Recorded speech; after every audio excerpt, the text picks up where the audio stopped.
What kind of society would it be if the word gender was just a word, a simple word, and not an issue at all? That's, I'll be a woman and I'll be very fulfilled in one way or another, and you'll be a man and you'll be very fulfilled in one way or another, and it will depend only on us to achieve. I'm dreaming, right? Well, maybe this is a day that women dream. Woman, yes. Good morning, and thank you for receiving us at this hour in your house. We're always very happy to know that so early in the morning there are people like you watching us. We're sending you warm hugs. I mean, the colors I'm wearing today should tell you what's happening today. It is the International Day of the Woman. We're going to make noise today. Sorry for you if you have a problem with that. Just bear with us. Let's start though by updating you on what's making news in and around the country before we shoot. Just stay with us.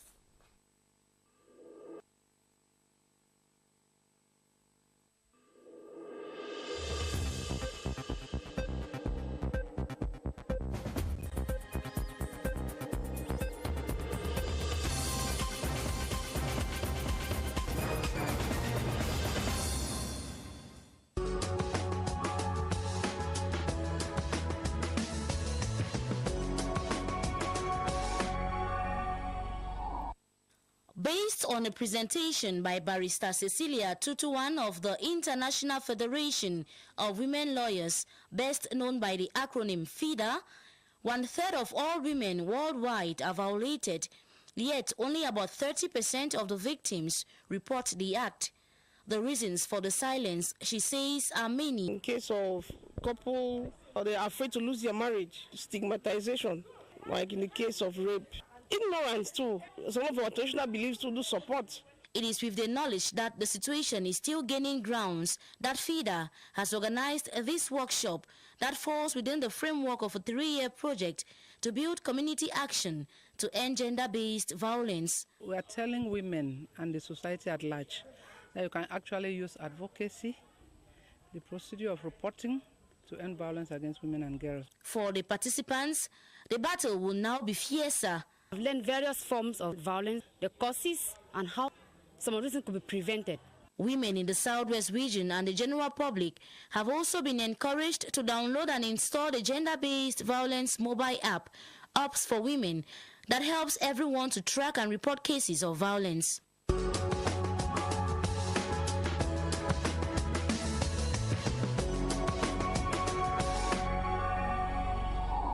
Women in the littoral region stretching their capacity on all fronts to render the Women's Day a memorable one. Few months to the 2019 AFCON in Cameroon, the transport sector in the littoral leaves much to be desired. The women of the Littoral Regional Delegation of Transport, as part of Women's Day activities, have been deliberating on how to improve on the transport network in the region. This year's edition of the Women's Day coincides with a political year marked by multiple elections. For the female magistrates in the city of Douala, women in Cameroon have a numerical strength to change the country's political destiny. They have encouraged their fellow women to register massively on the electoral list to attain this objective.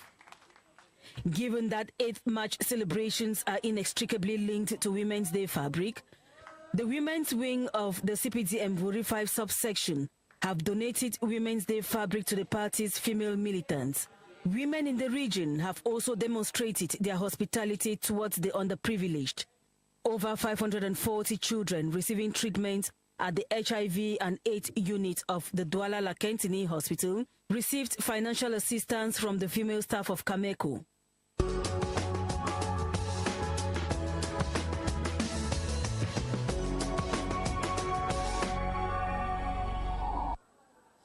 Gone are the days when a woman was kept aside when it comes to taking decisions in the political, economic, and social domain. Today, the United Nations Women and the government of Cameroon are working hand in hand to eradicate this obsolete idea and get as many women, irrespective of their traditional or religious background, get involved in politics. The UN Women encourage women to involve in politics because the women give birth. The women organize all lofting in the house. This, the powerful of the women, can be used in the development. following the ongoing sensitization campaign being carried out by the UN Women in partnership with Elections Cameroun in the subdivision of Manju. A large number of Muslim women have been getting registered on electoral lists. During a working session, Madame Paulette Bitsonge, UN Women's Program Coordinator, lectured the women on the importance of getting registered on electoral lists. For as she puts it, women like men have the right to vote and to be voted. The regional inspector in charge of decentralized technical services, Madame Gabiloa Claudine, called on the women to stand up for their rights and get ready to exercise their civic responsibility when the time comes.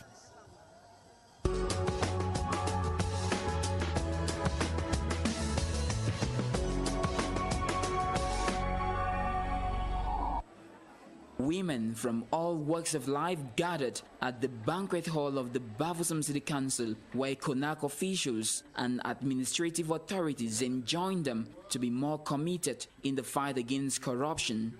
Women are mothers, they are wives, they are daughters, they are also best advisors. And we think that with the contribution of women, the fight against corruption can gain too much. Immediately after the Secretary General at the West Governor's Office, Francois Etapa, gave the green light, the essentially woman-constituted caravan drove through some major towns in the region. They stopped at strategic points to distribute information gadgets and sensitize the population on the urgent need to get involved in the fight, as stipulated by CONAC National Chairman. Cannot continue with it because many projects of development were stopped because many funds were used by the way of corruption.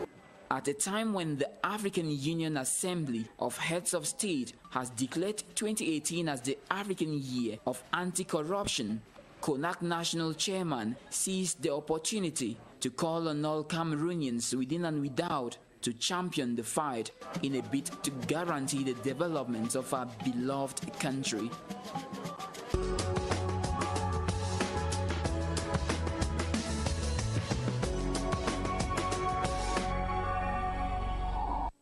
Conférences, débats et causeries éducatives entre autres pour célébrer la femme dans la capitale économique. À la délégation régionale des transports, elles ont été appelées à sensibiliser les usagers de la route quant à leurs droits et devoirs. Instant de réflexion aussi chez les femmes magistrats du tribunal administratif du littoral. Ces dames de droit ont évalué les causes de la faible représentativité des femmes dans les sphères de prise de décision à travers une table ronde. Quant aux dames de la Camerco, elles ont apporté leur chaleur de mère aux enfants séropositifs de l'hôpital Akentini de Douala. Et nous pensons qu'au-delà de nos revendications, nous devons aussi penser à ceux qui ont besoin de nous. Et c'est dans cette optique que nous avons choisi de faire cet élan de cœur envers les enfants séropositifs. Ils n'ont pas demandé à naître ainsi. Du côté de Douala 5e, les femmes de l'OFRDPC sont déjà aux couleurs du 8 mars. Elles ont reçu le pain de cette célébration des mains de Marceline Zogo. Mais au-delà de ce don, ces militantes ont été appelées à participer massivement aux multiples échéances électorales à venir.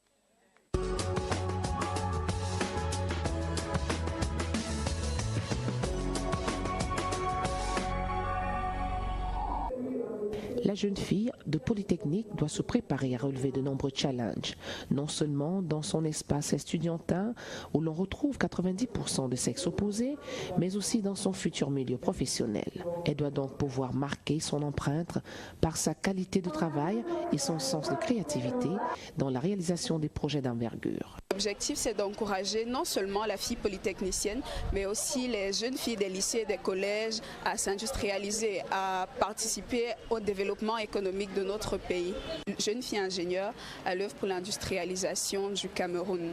Pour la marraine de l'événement, ancienne polytechnicienne par ailleurs, l'industrialisation doit se faire avec le numérique. À l'heure où le Cameroun est engagé au développement de l'économie numérique, elles sont des acteurs importants. Et il y a en réalité une fracture numérique et une fracture genre. Les statistiques ont montré ce que les femmes peuvent apporter. Donc il est important d'encourager la jeune fille à s'intéresser au domaine des TIC parce qu'elles font mieux quand elles excellent. Ces activités, qui vont s'étaler sur toute une semaine, permettront de découvrir que la jeune fille de Polytechnique ne sait pas seulement résoudre les équations mathématiques, elle cache d'autres talents.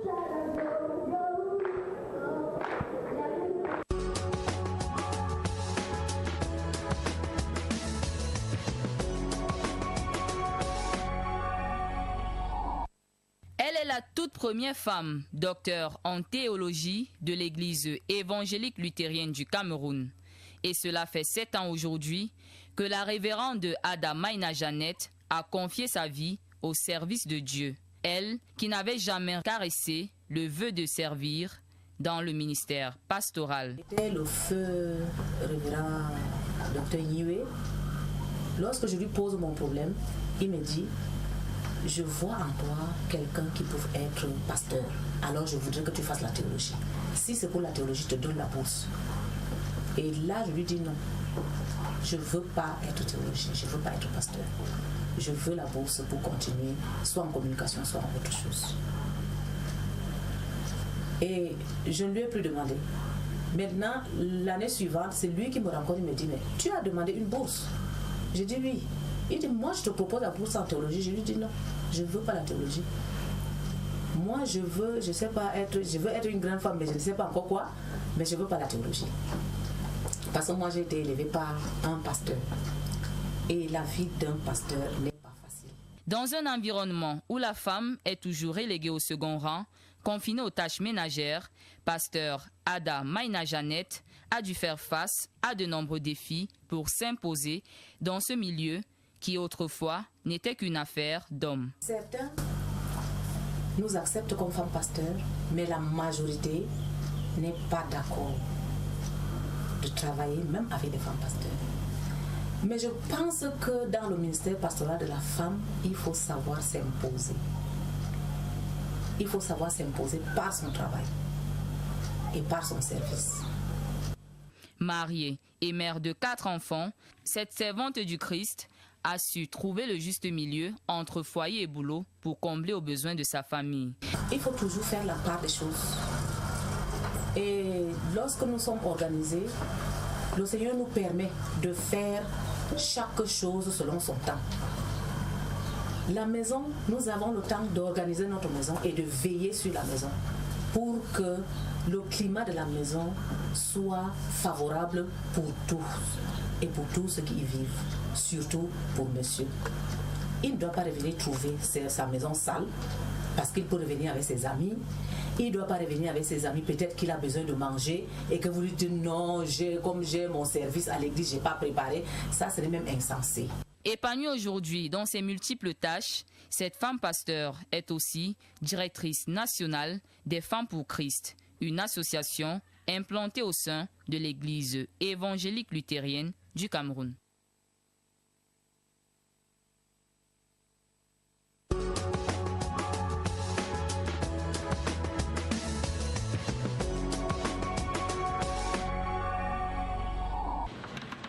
Pour faire face à la corruption dans la région de l'Ouest qui a reculé de la 3e à la 8e place lors de la dernière évaluation de l'indice de perception de la corruption, la CONAC a décidé d'activer le levier des femmes. Les femmes dans notre pays constituent, selon les statistiques, l'une des majorités. Elles constituent l'un des maillons les plus importants de véhicules des valeurs sûres.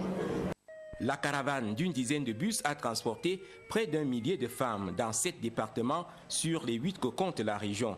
À travers banderoles, flyers, autocollants et persuasions, elles ont sensibilisé les citoyens sur les méfaits de la corruption. Je suis sûr que dans les toutes prochaines semaines, si le président et son équipe reviennent à Bafoussam, le 8e rang ne sera désormais qu'un triste souvenir. Les marchés et les gares routières ont été ciblés pour cette opération qui vise à susciter une adhésion populaire à la lutte contre ce fléau afin que le Cameroun atteigne une masse critique d'acteurs positifs prêts à dire non à la corruption.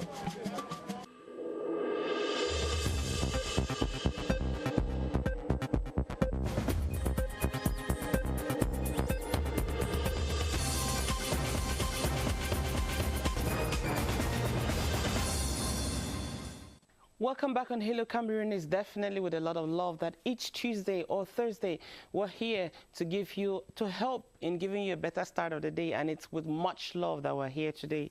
On the 8th of March, today is a day women go out to make noise. Let's watch out to see what the noise of today will be all about. Sometimes all of this noise is worth something. It kind of wakes the dead sometimes. Let's see. Today is just the early hours of the day in Cameroon, and it's with a lot of love that we're doing it. Now let's go down memory lane in music with a woman. She's like heat. In fact, when you talk about this lady, it's like you need to hold a thermometer to measure how hot it's becoming. Thank you for that help. She's called Rantanplan. She tells us that she started singing not really because she wanted it. She just discovered that it was a passion and a way that she could take to move forward. She stopped school in Form 2, and she said she stopped in Form 2 because her parents couldn't afford education for them who were the first daughters of the family. They needed them to get married and then help the last two brothers of the house to go to school. Today she's married. She's been married for a long time to a custom officer. She stopped singing, and many people thought she stopped singing because of her marriage. But no, she says she's married to her close friend, her childhood friend, and she's always been singing with her husband along as a friend. Today we decided to step down into that heat that Rantanplan used to bring in music in the 90s. This is a lady who is called the Queen of Bikutsi. She used to shake, turn her eyes, turn her body like many could not do at the time. This is, please, Rantanplan, our retro clip. Stay with us.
Welcome back on Hello Cameroon. After the heat, you know, it's hot. Rantanplang is a star. She knows how to take it up, and she knows how to calm down like what she is now. If she happens to be watching us, or you know somebody who knows her, send her love for us. She's awesome. Now let's come back to what we do on Thursday at about this time. We'll give you a head start. We'll give you a step ahead. We'll give you something to make you a more intelligent user of everything virtual, internet, and Android. This is our regular person on this beat. It happens that he is a rewarded, recognized, and outstanding brain in terms of what we are talking about, in terms of technology. And Zuo Bruno is today talking to us about how you can harvest information on employees. You want to think of a structure like the CRTV, and if you could just sit somewhere on the internet and harvest all kinds of information about workers of the CRTV. Stay with us. Zuo Bruno is telling us how to know about that. Hello there, Cameroon.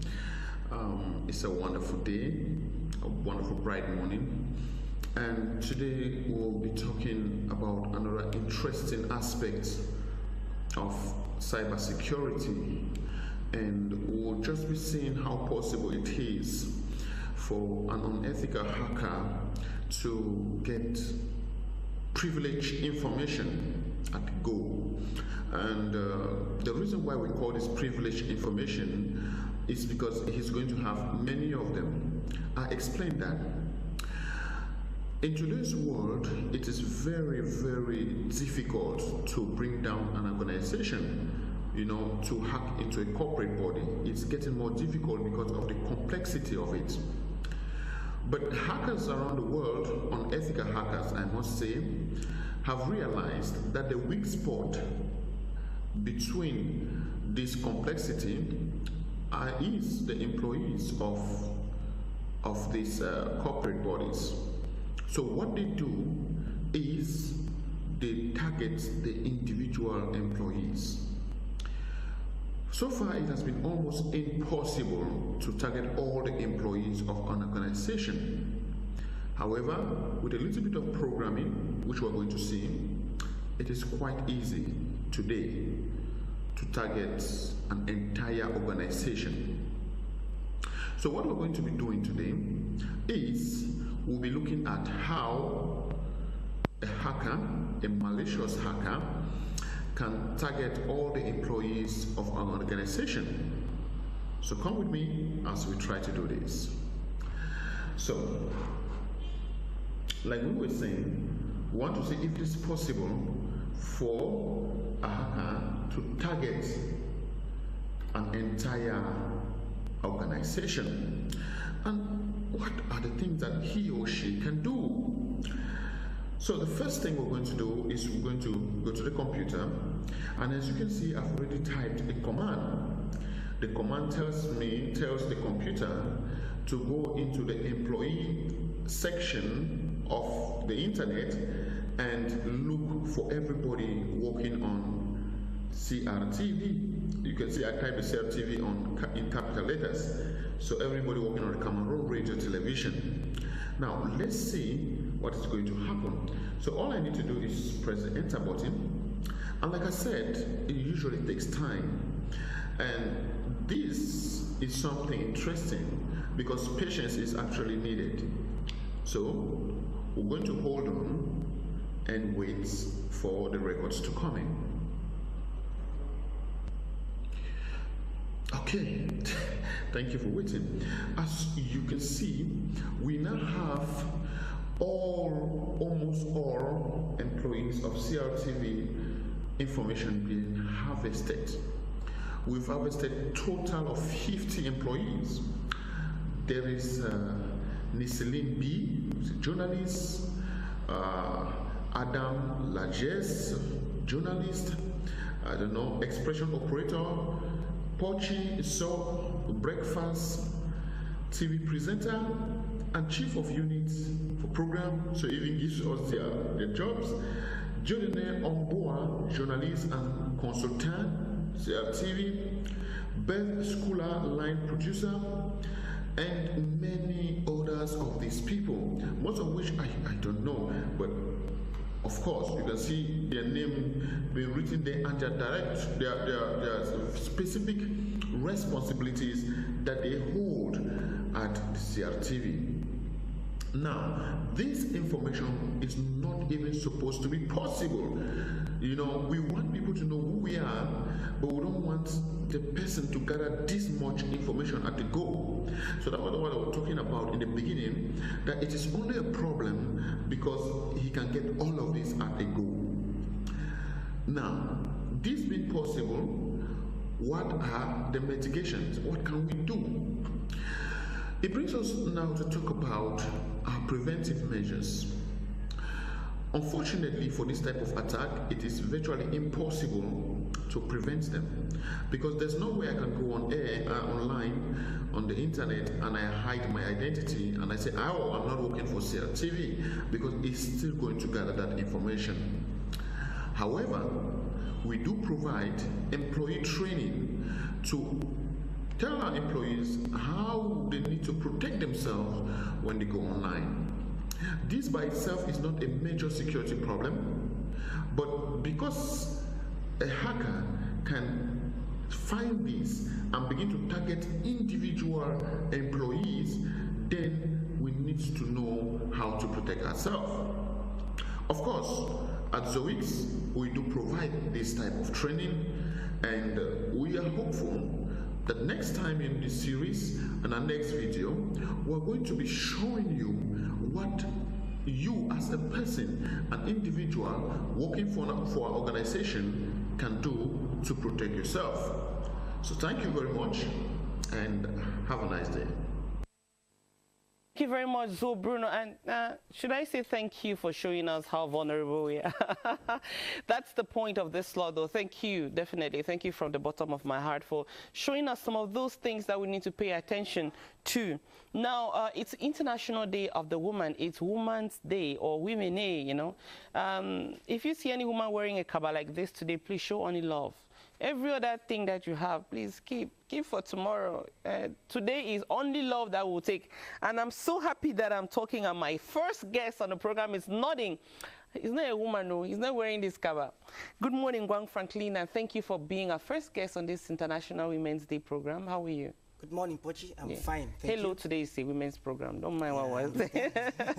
No, but we're not only going to talk women issues, we're definitely going to do many other things. We're talking today about a conference that you're having from tomorrow, which is about raising people to be ambassadors in reorienting careers. I don't know if I put it right, but maybe you want to restructure that for us. Okay, thank you, Pochi.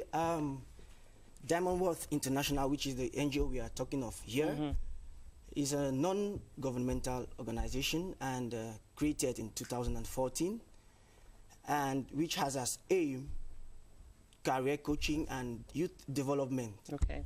And we are organizing our first national seminar, which is under the theme raising career ambassadors to reorient career paths in order to produce a new breed of productive minds for sustainable development. Tell me, your organization has been out there since 2014. I mean, that's when it was created. Why did you create something like this? What are some of the things you want to see change in our society? Okay, Pochi, we discovered that in our society, youths or young people, there are many people who find themselves in the wrong places. We have so many square pegs in round holes in our society. We discovered that so many youths made the wrong career choice and don't find pleasure in what they do. So the reason for Diamond Worth International is to avoid such situations. Okay. Yeah. And when you say so many young persons, what are some of those things that you want to name that go wrong with young people choosing a career path? Okay. Generally at the secondary level, that's the place where most students make career choices. They have a lot of influences, maybe by their parents, maybe by peers, or maybe by other factors, and they tend to, let's say, abandon or neglect succumb to pressure. Succumb to pressure and neglect what they really are capable of doing. Okay. And so find themselves in areas where they are not really good at. I can tell you something about that. I think my mom, for example, wanted me to be an accountant. At that time, it was like you make a lot of money if you're an accountant. And in the university, it was very selective, but I had what I need, what I could to do it. But I wanted to be a journalist. And I'm very happy to be a journalist. I mean, if I were an accountant, I think, I don't know how it ended, but it wouldn't have been fun. So I'm supporting your idea that it's good for you to know what you want to do and find a way to make people understand that this is who I am. Because who you end up becoming in society is definitely all about who you are already. You need just to find the connection. Now, remind us about the place. It's going to be here in Yaoundé, what time, and who are the persons you think people will be listening to? Okay. The seminar is tomorrow, the 9th of March, at the Chamber of Commerce, beside Marché des Fruits at around Marché Central, from 8 a.m. to 3 p.m. We will be equipping 50 young leaders, which are young persons which we selected and are creating impact and are first of all passionate for the job they are doing. So we would equip 50 young leaders who will be ambassadors for us in order to reach our goal or to attain our goal, which is that of working with at least 7,000 young people or students within 3 years. There is nothing wrong with ambition.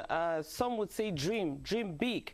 That sets like the outside world and you begin to start seeing how far you need to go to achieve them. Wish you a successful day tomorrow. We wish that it will be the start of very successful things happening in your organization. And we definitely wish that you have a lot of impact in the lives of young people who come for this. Thank you, Pochi. Today my basket is overflowing. You have orange, you have, do you know this? Today I have it red. We usually have it green on this side. Do you know what this is? Not really. What village do you come from? I'm from Mbot in Dungamantung division. How do you call, you don't know this? Okay, this is a garden egg. Oh, yeah. So how do you call it in Dungamantung? This guy Can't don't speak fail exam. Oh. Okay, I'll give you this one. Hold this, just hold it until you reach the village, then you ask somebody there, all right? Just hold it like this, don't eat it. Thank you, Pochi. All right, have a beautiful day. On a day like this, we'd love to listen to women, to people who help to empower women, strengthen them, show them a better path, and definitely hold them when they are falling.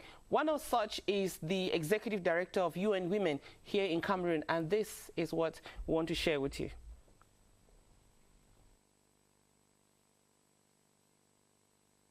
Like this as well, there are issues with our computers and with our whatever, but please, it's a lovely day, so let's just take it cool. And it's the early hour of the program, it's the very first hour. There's a lot to come. You can take it from me, we have a lot coming our way. Now here is something for you. Stay with us. Happy International Women's Day. This year we celebrate the tireless work of activists who have been central to the global push for gender equality. They are veteran leaders like the late Asma Jahangir of Pakistan, who campaigned tirelessly to defend women's rights, which are human rights, and voices from the next generation like Jaha Dukore of the Gambia, UN Women's Regional Goodwill Ambassador for Africa on ending FGM and child marriage. We salute those activists who found their voices in the social media in the recent months in more than 85 countries to expose those who have preyed on the less powerful. We remember Latin America's #Neonemanos movement protesting femicide and the creation of the Namolochi, the Don't Keep Silent movement in Kazakhstan, founded by sexual assault survivor Dina Semilova. We celebrate UN Trust Fund to End Violence Against Women grantee SOR in Nigeria, which supports interventions that break the silence around abuse and protect girls from sexual violence. We honor the women who have spoken up in the International Criminal Court to bring accountability to those who have used rape as a weapon of war. We celebrate those who advocated for legal reform in countries such as Tunisia, which recently ended a provision that allowed rapists to escape prosecution if they married their victims, and the indigenous leaders who have stood up for their rights to land and traditional practices, and human rights defenders who have lost their lives for their cause. We must continue to increase the diversity and the number of people working on gender equality, bringing in more men and boys, young people and faith-based organizations. Together, like the many other women in the world, we must say time's up. We must not be afraid to say me too. UN Women stands with all the women in rural areas, urban areas, young, old. Where their voices are missing, there is an important gap in the fabric of society.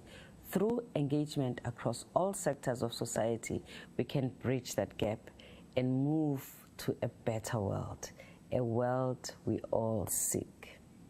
Thank you. Thank you so much for that message, and definitely I hope it touched you in one way or another.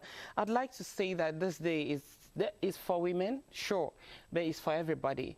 You must have heard in many instances that train a woman, you train a nation. Empower one woman, you empower a whole house, because that changes the way food is cooked, that changes the way you are taught basic things, that changes the way your house is kept. And of course, all of that determines what kind of a man or woman you will be in life. I have awesome men on the set today. If we have men like this out there, like if all the men were like the guests we're having on the set today, the world will be a different place. Let's not get into, I don't want to fight. Peace, okay? No fight. I'm not going to get into a fight. Rudolph Che Achu, good morning. Good morning. How are you? Fine, thank you. You want to say a word? You were nodding a while ago when I was speaking. What was making you nod? What about women you want to talk about or share or you agree with? Happy Women's Day to all the women in Cameroon and all over the world. You have a special woman you want to say something to today? That's what we'll do today, before we get into why you're here, of course. I would like to say Happy Women's Day to my special and lovely wife. Sure, yes, give us her name. Yes. Manka Janet. Manka Janet, this is love coming to you through CRTV. We're doing it this morning, but you're also here because you've got a lovely idea that you want to make women out there know. Because of Women's Day and activities around it, you're having, should I say, free screening operations? It's like a consultation. Consultation for patients. Consultation for cancer patients. Okay. Do you want to tell us where it's different from screening? These are for people who already know that they are cancer patients. Exactly. Okay, that's a step ahead from where we usually are. Thank you for that. Now tell us about the places and what will be happening at these different places. Okay. First of all, I would like to present the hospital in charge of such an activity, which is Healthcare Global. Healthcare Global Hospitals is one of the largest cancer care providers in cancer care in India. Okay. And also, it's a dedicated hospital in charge of proper diagnosis and treatment of cancer cases in Asia. Our presence in Cameroon and our main focus for this event is a consultation, a medical consultation for cancer patients in Cameroon. The event is going to take place on Tuesday, the 13th of March. Tuesday, 13th of March at Centre Médical La Cathédrale from 9 a.m. to 4 p.m. And in Douala at Clinique Saint-Emmanuel at Bonapriso from 9 p.m. 9 a.m. rather to 4 p.m. Thank you. And what are you telling women to encourage them to come out? You know, when you already have a disease, our society has a way of stigmatizing people, even if they have just malaria. It looks like you're weak if you have malaria. It looks like you did something wrong if you have cancer. It looks like you did something really, really wrong if you have HIV/AIDS. So what do you tell women to encourage them to rise beyond fears and everything and just go to start getting help? I would like to tell women not to be stigmatized about the problem itself, about cancer. Cancer, it can be hereditary, it can be caused by the working environment in which we are. It can happen to everybody. So they should not be stigmatized when they have such a worry, but they should rather come closer go to attend constant diagnosis, constant screenings to know your status, and also it will enable them to be treated ahead of time, because the best treatment in cancer is done when it is diagnosed early. Okay. It's when it gets to a larger extent, to an extent which is quite complex. Okay, then it becomes complex and difficult. That's true. Thank you so much for coming on the program, Rudolph Cheachu. You're welcome. I wish you a wonderful day ahead. What fruit would talk to you? Watermelon, sugar cane. In fact, my basket is full. What would you like?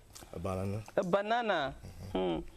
Don't get into trouble with my stuff. Usually when you take banana on this side, you just start running, because it is the fruit that everybody wants to eat on this side. Thank you. Have a beautiful day. You're welcome. And thank you for coming. You're welcome. Now let's move from that to talk about how do you switch from charcoal to a different way of using energy to cook. Priscilla Loom is standing by. I'm not getting indication we'll have Priscilla Loom right now. Rather, let's get something else and then I'll meet you behind that. As the Cameroonian woman commemorates the International Day reserved for them, they are also counting some of the positive changes recorded over the years. This time, a group of women known as Media Women Impacting Change, together with the Global Liquefied Petroleum Gas Partnership, decided to improve on the lives of women. They organized a seminar to sensitize women on the dangers of using firewood for cooking.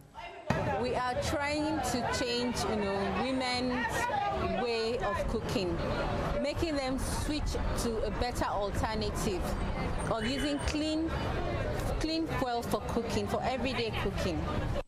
Over 25 women, including restaurant operators, housewives, listened to how their grandmothers, mothers and themselves develop complications from inhaling toxic smoke, especially as they cook in enclosed kitchens using firewood. Using firewood has mainly long-term consequences. I want to start from inhaling smoke. You definitely have problems with your lungs, you have chest infections, even your skin that receives the heat.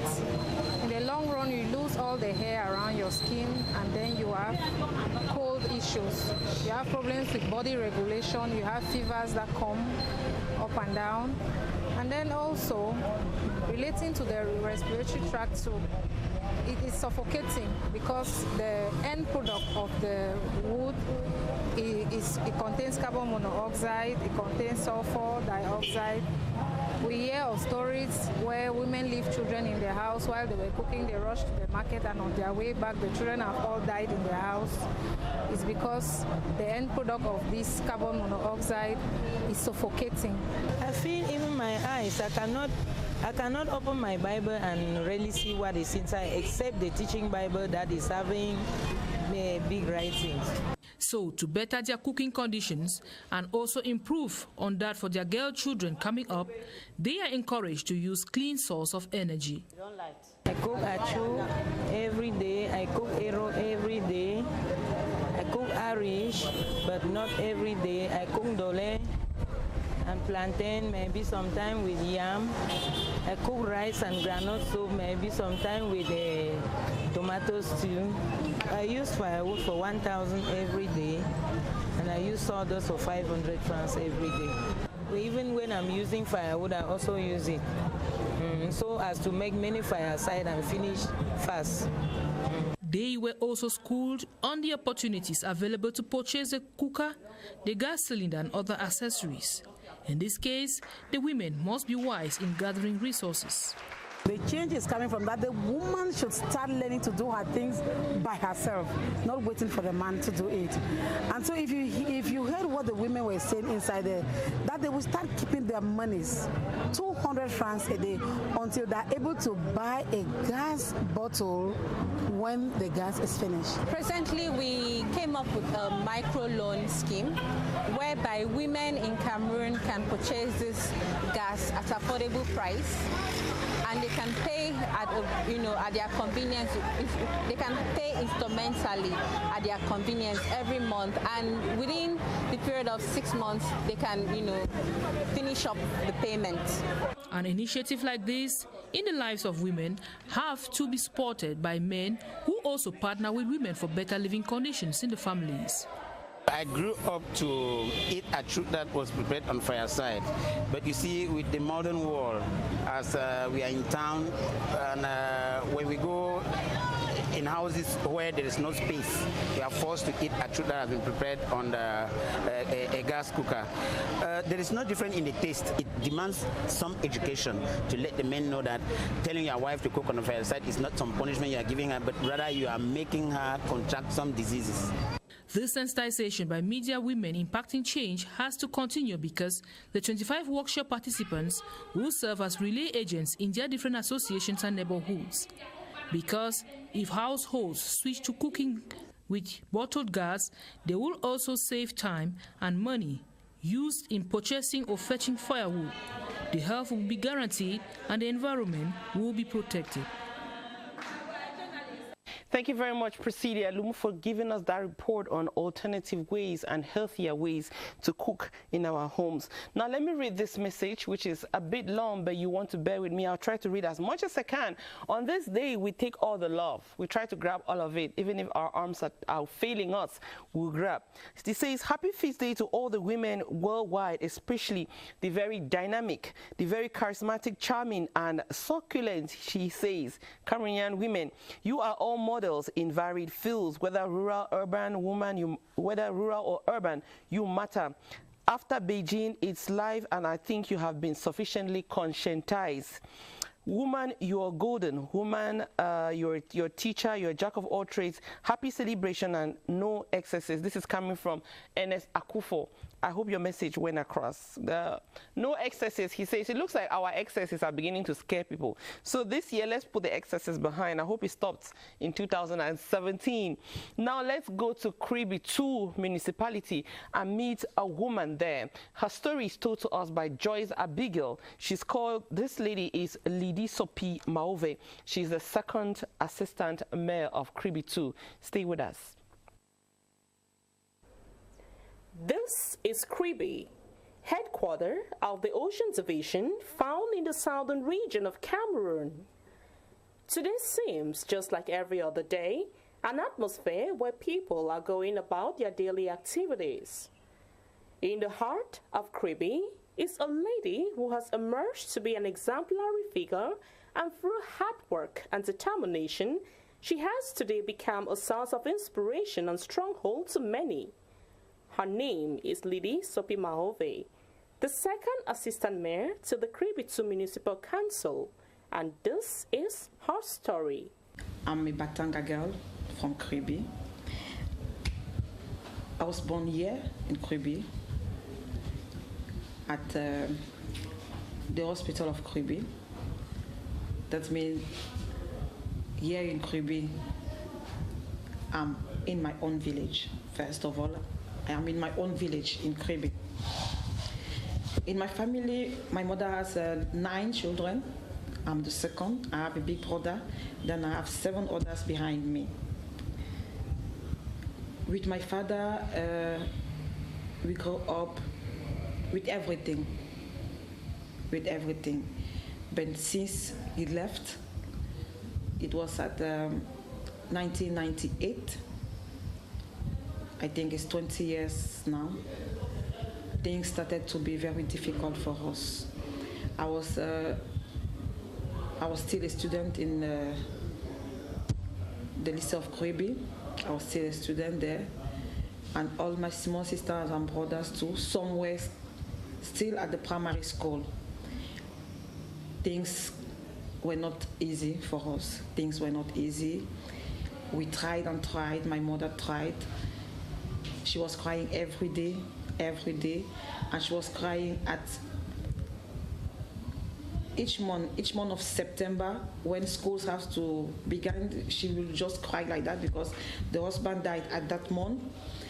And when she will start crying, she will ask who will buy us a pen, who will buy us a book, who will buy us a so on and so on. We just take her and just tell her, Mama, everything will be fine.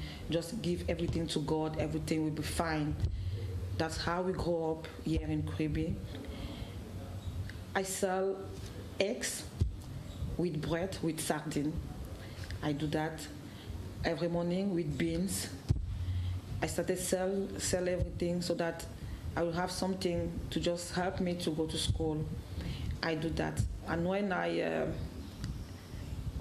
discovered my husband, he also gave me a hand to help me to go to school. That's how I went from the teacher's training school and I came out as a teacher. Life indeed must have been difficult for Lydie Sopimaove, but because she had a focus and believed in her ambitions, hopes, dreams, and aspirations, she stayed focused. At that time, I was satisfied being a teacher because, first of all, my mother was a teacher. We grew up in that area of teaching, help her how to teach our own children, how they have to dance, how they have to do this and do that, so that everything with teaching was very good for me. To have come from such a background defined by struggles and tons of hardship, one will imagine that Lydie Sopimaove would have been satisfied with her career as a nursery school teacher. However, she looked beyond what she saw. Severally, she was obtaining permission for meetings, and there was no day that I held her behind. I knew that as an aspiring young lady, she deserved what she has gotten. Yeah. Very, very funny woman, meaning that somebody who is funny is somebody who brings people together.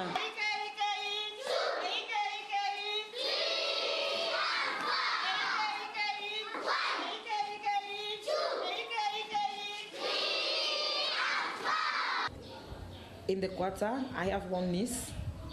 She was in the youth of the CPDM. She said that I want to leave the base and go to the subsection. Then I need you to take my place in the base. I asked her, what for? Is it very important? Is it? She said that yes, just come with me and you just discover how is it. Like that, I just started. And everybody there in the base just said that, no, we want her to be our president.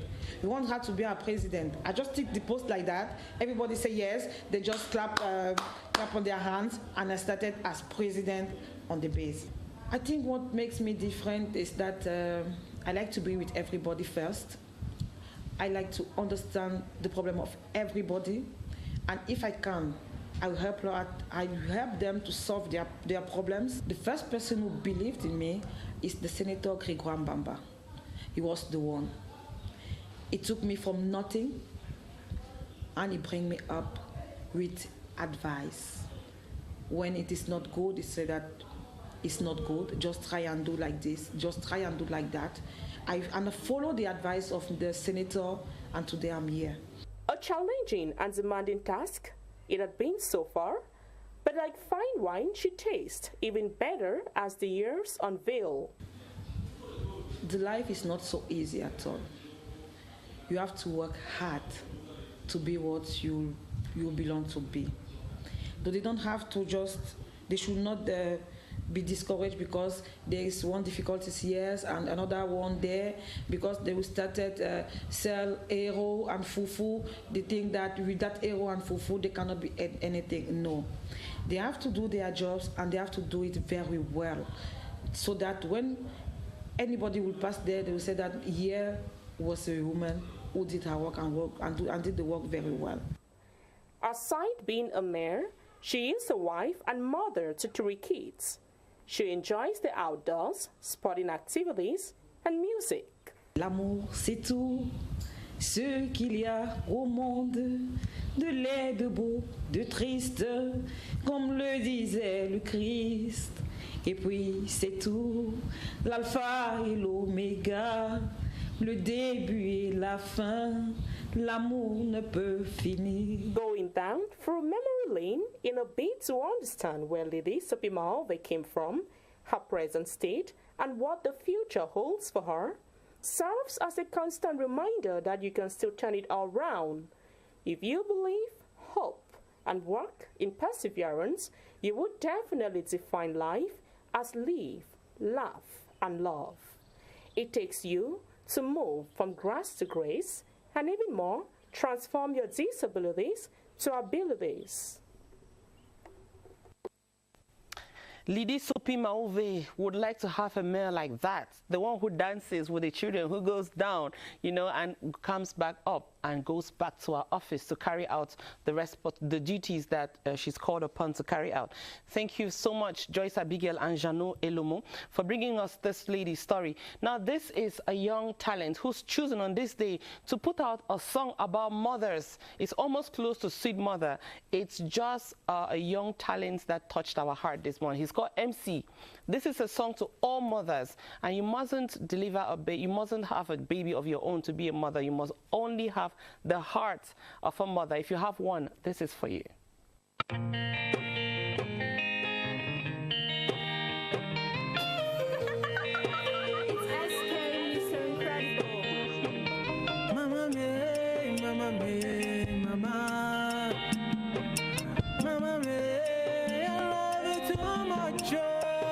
Shout out to my mama, only you alone know they sleep.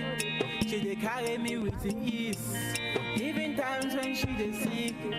Mommy, you are beautiful, your love is so natural. That mama, they love like fool, she dey love unconditional. Write for her placards, make a whole world yeah, my story. Love for black woman is a strength that keeps me going. Write for placards, make a whole world yeah, my story. Love for black woman is a strength that keeps me going. Mama lay, mama lay, mama. Mama lay, your love is too much, oh. Mama lay, mama lay, mama. Mama lay, your love is too much, oh. Mon amour parfait, mama mo, unconditional love I give to you, mama. Every day I'm giving thanks, I give thanks to God because of you, mama. Put on amour, mama. Mommy, you are beautiful, your love is so natural. That mama, they love like fool, she they love unconditional. Write for her placards, make a whole world yeah, my story. Love for black woman is a strength that keeps me going. Write for her placards, make a whole world yeah, my story. Love for black woman is a strength that keeps me going. Mama lay, mama lay, mama.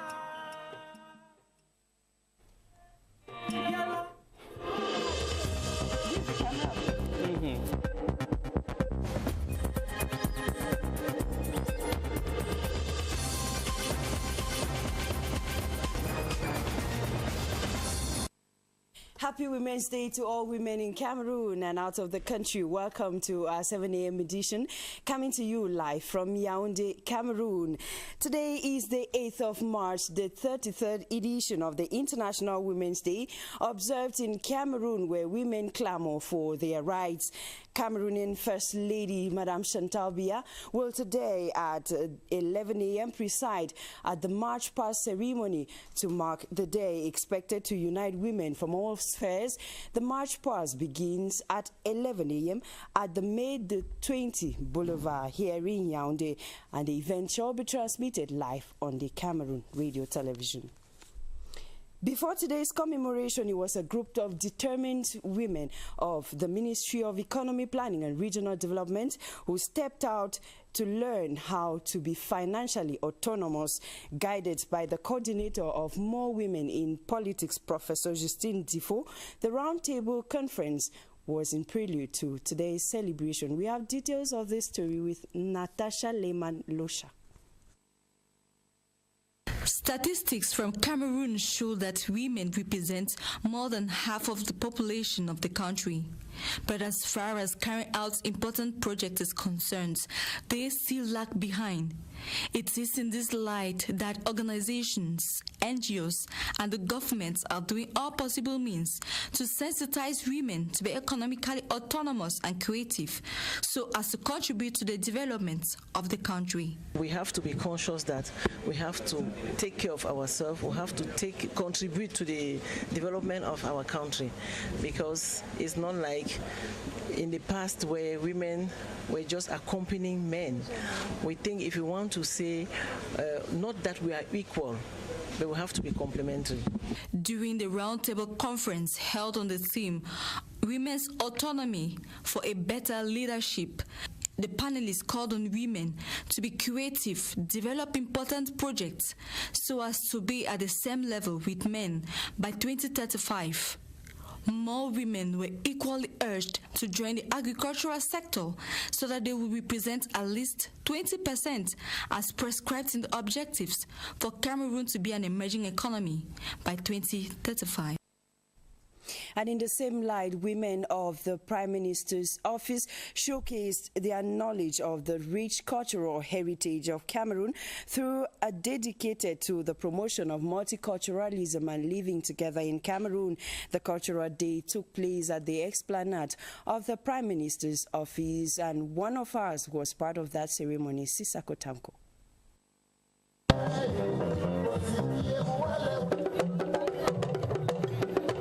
The country's soft power in all its facets and diversity was on display by the female staff at the Prime Minister's office as they organized a Cultural Day. Under the guidance of Special Advisor Bert Ando, the women used cultural endowment to send across messages of unity, integration, no to terrorism, yes to peace, security for all in one and indivisible country. They received support and encouragement from the Deputy Secretary General of the Prime Minister's office, Minister Pascal Ngehe Kante, lured by the country's main appeals. From the 4 cultural zones, namely the Sawa, the Grassfields, Sudano Sahel to Fangbeti, the women exhibited some of the country's finest dishes: the Ndole, Ekwang, Eru, Katikati, Achu, Baoba, Folere to Ball and Sanga. The dance stars and the fashion parade reechoed the concept of diversity and gave credence to the country's brand as all of Africa in one country. The handicrafts and other exhibits on display was to demonstrate the women's ingenuity and drive for self-sufficiency at a time when poverty alleviation is the key to development.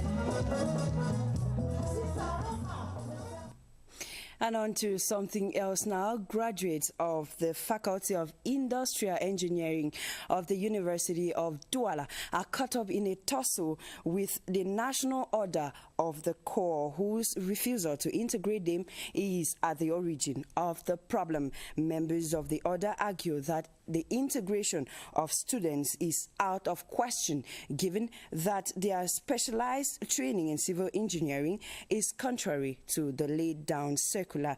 Beatrice Ngum went digging out and brought back this report.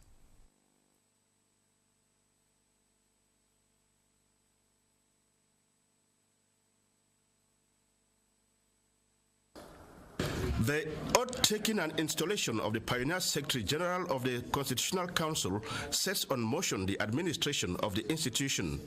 As administrator of the Constitutional Council, the Secretary General is charged with the coordination of the technical and administrative services, as well as the management of the human, material, and financial resources of the institution.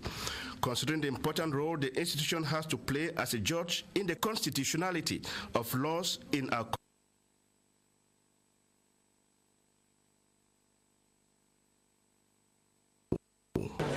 I think now it's time for concrete action, given that all the members of the Constitutional Council have taken my oath. I think it's time for action.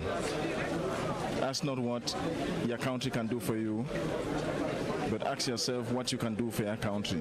Malego Joseph Asse, appointed by presidential decree on the 23rd of February this year, is a fourth-grade magistrate, born some 51 years ago in Bamenda. He obtained a first degree in law in 1992 from the then University of Yaoundé, passed the entrance into ENAM in 1995, and graduated 2 years later as a magistrate. He then entered into the public service and has occupied many posts, from Deputy State Counsel Council through judge and examining magistrate to State Council, attaché at the Secretariat General of the Presidency of the Republic, and President of Board of Administrators of ENAM. The married man with 4 children is also holder of Knight of the Order of Valor. It is therefore an experienced hand that has been made the pivot around which the administration of the Constitutional Council revolves. Sorry for that mix-up, as you must have corrected there. That is Freddy Etabisson reporting on the installation or oath-taking ceremony of the Pioneer Secretary General of the Constitutional Council. We now take you to talk elections. The list of candidates accepted to run for this March 25th senatorial elections in Cameroon has been published by the Electoral Board of Elections Cameroon. Out of 42 lists submitted by political parties, 36 have been accepted, 5 rejected, while the SDF withdraw its list in the Central region. Ebenezer Kanga has the details.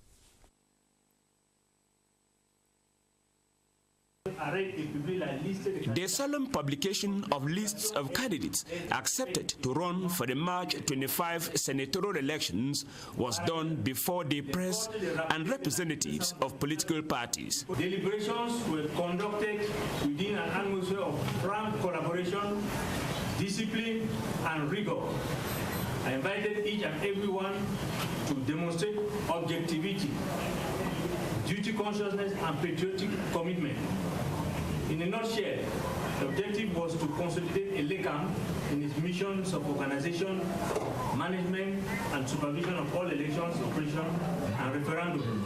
A total of 42 lists were submitted by political parties. 36 have been accepted, 5 rejected, while the SDF withdrew its list in the Central region. The 5 lists which have been rejected are those of the UPC in the Adamawa, North and Southwest regions, the SDF in the East and Far North regions. 2 political parties, that is, the CPDM and NUDP, will run in all the 10 regions, the SDF in 5, ANDP in 4 regions, UPC in 2, UDC 2, FSNC, UDP, and UMS in 1 region each. The UDP party is happy but not surprised, because we know that we have put all our efforts to prepare good lists, good dossiers with good candidates. 2018 we lost, we were rejected. 20, we didn't go for, in fact, it was a pity for us. Time around, we thank the Almighty God, all our lists have been accepted. We went for 4 regions and all the parties have gone through. We're very happy. Political parties which have objections concerning the publication of the lists have maximum 2 days to petition the Constitutional Council. And that report by Ebenezer Kanga concludes this edition of the 7 a.m. news. Thanks for always being with us. I should be back again tomorrow. Until then, happy Women's Day to all the women in Cameroon, and Hello Cameroon continues. It definitely continues here on the CRTV. You want to stay with us? Emanuela Venu is taking leave, but she's definitely back at about this time tomorrow morning. She will be with Eric Christiania. Emanuela, have a beautiful day. Thank you. And happy Women's Day. Yes, that could have been a hug, but we did it like that, right? Yes. Thank you so much. You're welcome. Now, let's send this beautiful lady off with Caro. This is the newest, the freshest, the latest song. You heard it on Tuesday. It's just dropping. It's just dropping from Kosi, and he says it's the love of men to women, telling them that even if I'm jealous, even if I question you, I check you, I do this, it's because I love you. It's not because I'm insecure. I don't know. This is the song. Just enjoy, and happy Women's Day to all of you. Evan on the backstage. Yeah, nah, nah. Pussy. Give me the mic, yo.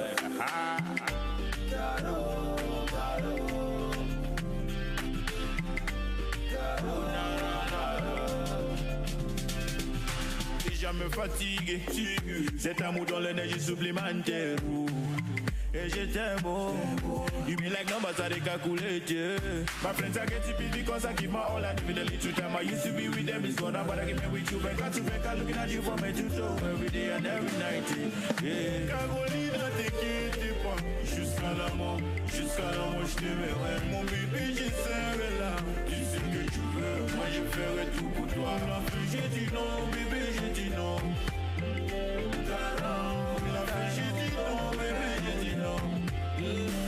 Je suis jaloux, pas mon faute. Et même quand je te suis pas trop, pas mon faute. Je suis jaloux, pas mon faute. I love you, pas mon faute. Give me the back, girl.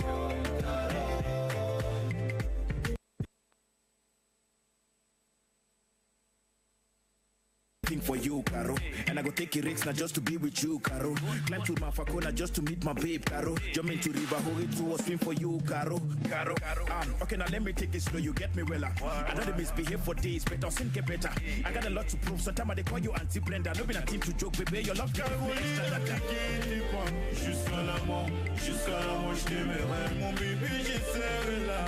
Tu sais que tu veux, moi je ferai tout pour toi. La fille, j'ai dit non, bébé, j'ai dit non. J'ai dit non, bébé, j'ai dit non. Je suis jaloux, pas ma faute. Et même quand je te suis pas trop, pas ma faute. Je suis jaloux, pas ma faute. I love you, pas ma faute. Je suis jaloux, pas ma faute. Et même quand je te suis pas trop, pas ma faute. Je suis jaloux, pas ma faute. I love you, pas ma faute.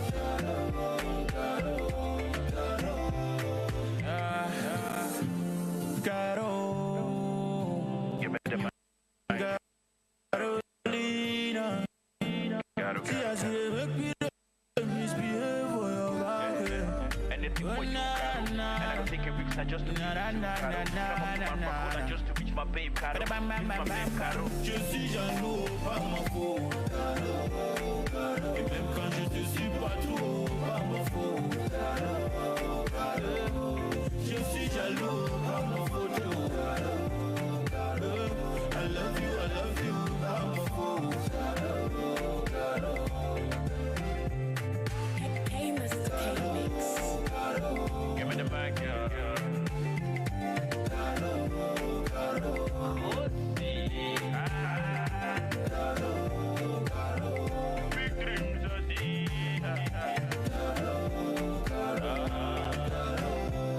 Thank you, Evans.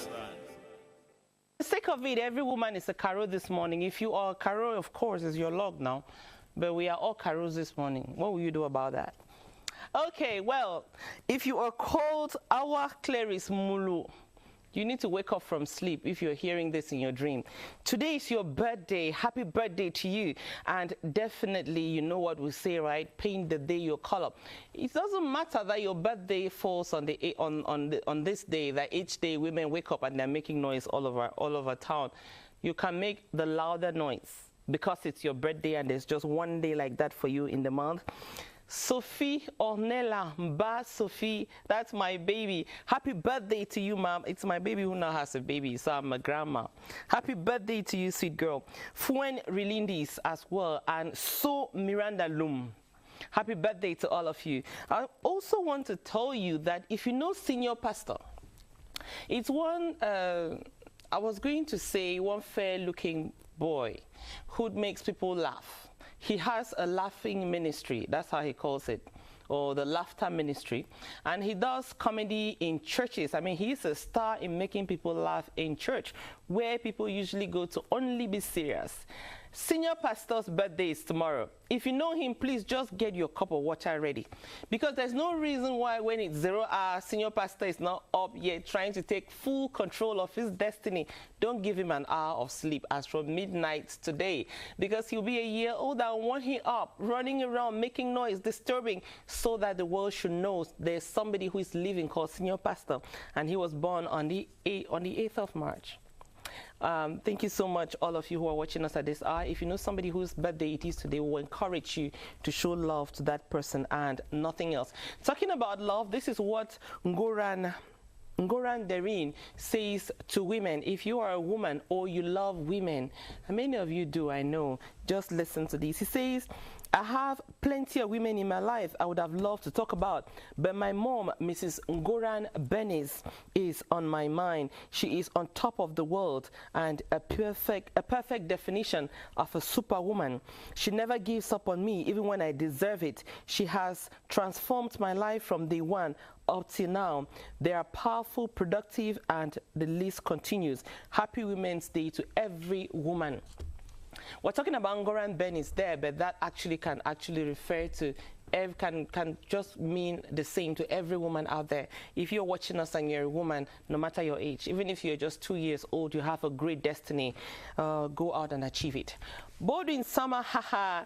You feel like looking for a king for Pochi this morning, right? Not at all. It's your day. It's your day. Thank you. No comment. Give it to us. Give it. We're collecting. Yeah. But meantime, though, what are the papers saying? Many stories do animate our newspapers this morning. Pochi, we begin with Cameroun Tribune that talks about the upcoming 2018 senatorial elections on the 25th of the month of March this year, 2018. The list of candidates for these elections published yesterday by Elections Cameroun. The paper informs us that 36 lists confirmed by Elections Cameroun yesterday as far as these upcoming elections are concerned, and 5 lists were rejected for the senatorial elections. Detailed list published yesterday in today's edition of our lone bilingual daily, Cameroun Tribune. And still talking about this lone bilingual daily, we look at a different story that has to do with football, and especially the 2019 Africa Cup of Nations that Cameroun is going to organize, or Cameroun will be hosting come the month of June and July 2019. Prime Minister, head of government, visits work sites in Garwa, chief town of the North region. It was an opportunity for the Prime Minister to see for himself the state or the level of ongoing construction work in some training grounds, and especially at the Garwa Stadium, and some health facilities and hotel facilities over there in that part of the country. Months to the 2019 Africa Cup of Nations that Cameroun will be organizing next year. That you can read in Cameroun Tribune. And the other story you should read in today's edition of its publication has to do with the 33rd edition of the International Women's Day. Women in Cameroun joined their counterparts, the world large, to celebrate the woman. And in Cameroun, especially in Yaoundé, Cameroun Tribune informs us this morning that the ceremony at the May 20 Boulevard will be chaired by First Lady Mrs. Chantal Biya as from 11 a.m. and gives our specific this year's edition of the International Women's Day is to women in Cameroun. Read that story in today's edition of Cameroun Tribune. Mutation, published this morning, paints a picture for some outstanding political women in Cameroon, trying as much as possible to honor the women on the occasion of for the 33rd edition of the International Women's Day. The key political women you can count on as far as this year 2018 is concerned. You have the pictures of some of these outstanding political figures in Cameroon and how influential they are, and what may just be their key roles during the respective elections we are going to have in Cameroon this year, 2018. Read that story in today's edition of Mutation. The Guardian Post takes us back to talk about the senatorial elections with the list published yesterday by Elections Cameroon. The paper says CPDM set to sweep all 70 seats during the senatorial elections on March 25 this year, 2018. The SDF and the UNDP, the paper says, may only have senators among the 30 to be appointed by the President of the Republic, and that the paper has a full list of all the candidates retained yesterday by elections Cameroon prior to the senatorial elections of the month of March this year, 2018. Eden comes back to the recent installation or commissioning into office of members of government appointed last weekend by President Paul Biya. Their installation chaired by Prime Minister, head of government, who prescribes loyalty, devotedness as pointers for emergence during the respective installations in the respective ministries early this week. And we end with Repair, the latest edition of its publication, taking us to the Fekafoot Normalization Committee, talking about some tribalism links as far as management is concerned. Any decision taken as per what is published in this edition of Repair that has carried out this investigative report as far as decision taking or decision making at the Fekafoot Normalization Committee linked to tribalism. What exactly is happening? Get to read the latest edition of its publication. Today it's Women's Day, but papers still publish and publish other stories, not only stories related to women. Go to the newspaper kiosk, buy these papers and read and know more, not only about Cameroon especially, but also about the world and about women in Cameroon also. Thank you so much, Bodin Sama. I know you are a deep fan of the orange. That's why I have one for you. But would you prefer sugarcane? Have sugarcane today? I will prefer an orange. I'll prefer an orange. Here, take. With all the love that we have. And plead with you for 30 seconds to wish Happy Women's Day to Please speak. No, don't even bother. Just speak. Yeah, I'll just shut up and then I'll take over after. It's a special day for women, and these women are so dear to me. Happy Women's Day to my very, very lovely, beautiful, hardworking, God-fearing mom. And I was already looking where you were going to. I'm shutting down, right? Bodin, speak. Madam von Kemun Linda, Happy Women's Day to Kate Bateia, épouse von Kemun, and Nanto, épouse von Kemun. Finally. Happy Women's Day to Zofo Angela. Happy Women's Day to Fongot Tina. Happy Women's Day to Fossam Christina, Gambobga Beatrice, and especially to all women in CRTV. Happy Women's Day to you, Pochi. Thank you so much. I was waiting for my turn. Happy Women's Day to Antilio, Myra, Gwen, all the rest. Happy Women's Day to you all. No, thank you so much. That's so much love. We are opening our lines to you to say Happy Women's Day to any woman who matters to you. And please take it through the range. It could be your daughter, could be your wife, could be your mom, could be your grandmom, or just a friend and neighbor, an inspiring personality in your life. Bodin, thank you so much for being so generous. I'll see you on Tuesday. God willing. Meantime, though, Bodin is able to high up with his voice so well because the vocal cords are healthy. That's the same thing for me. But in cases where the vocal cords have problems and you hear people start speaking strange, you need to sit back with us now in our health pitch. Let's talk about the vocal cords.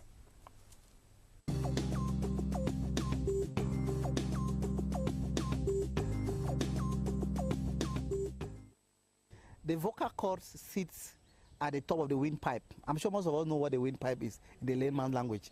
Medically, the windpipe is called the trachea. And just on top of the trachea, you have the vocal cords. And the vocal cords is like a slit that increases in size and reduces in size. And then changes the tension. The changes in the tension of those slits produce my voice.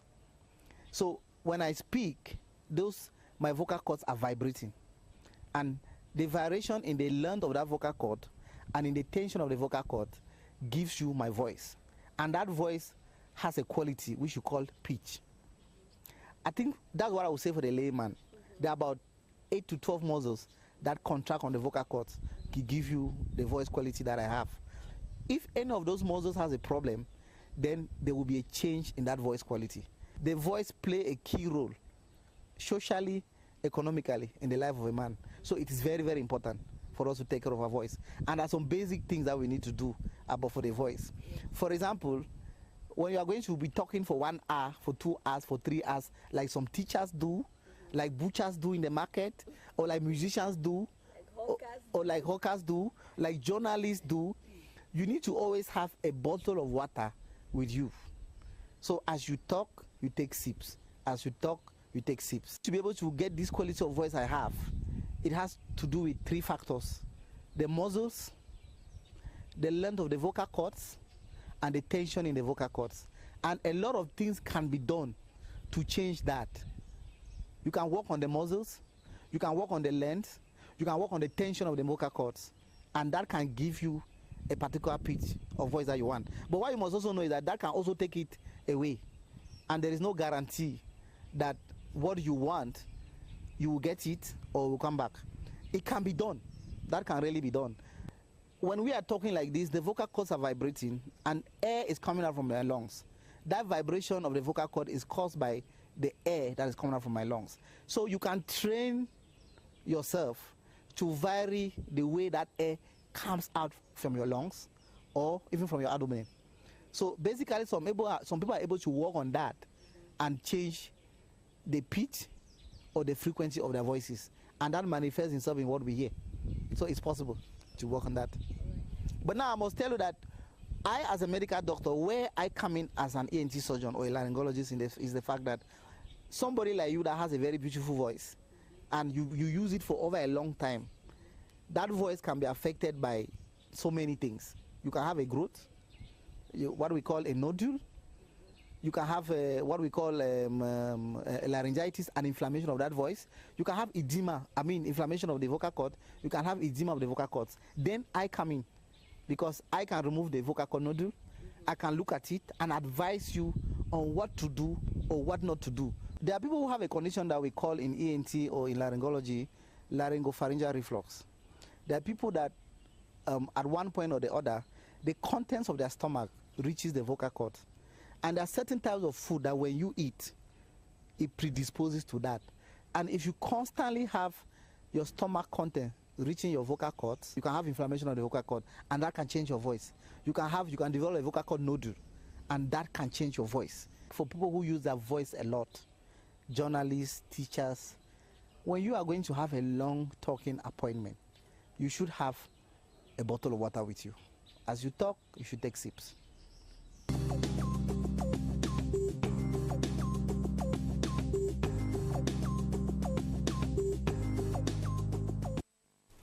Well, it's morning. You know, some mornings we are cutting in the middle of our breakfast. This is the kind of breakfast Myra Abanondo I choose to bring on the set. You know what happens on Halo? Let me tell you. In this mortar pistol, in this mortar, you have cocoa seeds that are brought to us by our camera person. He's called Yenga. He's got a farm of cocoa. And you have this very special kind of chin-chin. I'm wondering how Myra got these. She brought these. Pochi brought the baskets. Should I continue? No, you're bored already, isn't it? Don't worry.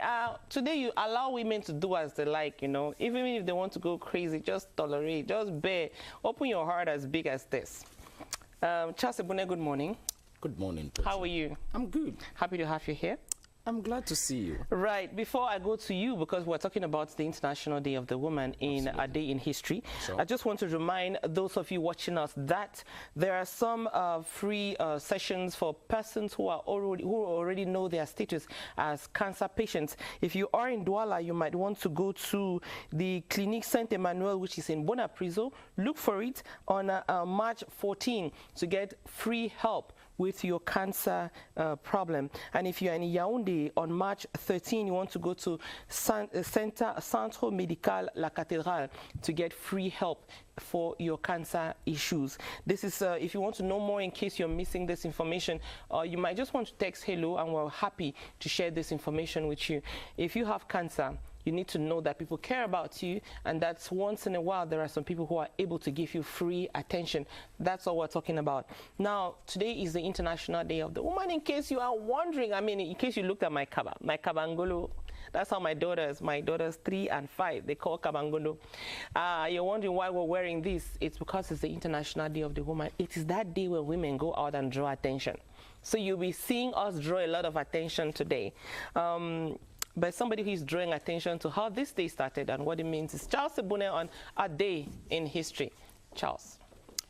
Thank you very much, Pochi. The Cameroonian woman joins her counterparts the world over today to celebrate the International Women's Day, the 33rd edition, which is observed in at least 189 countries, which may correspond to roughly the same number which adopted the Beijing platform in 1995-1996. And as you'll be seeing in the pictures very shortly, women in Cameroon are about 6 out of 10, and in a country's government made up of roughly 56 ministers, we have 11. We have 56 female MPs, roughly 21 senators, plus 15 female mayors out of the 360, and you can name the other issues. Those are some of the benefits of the International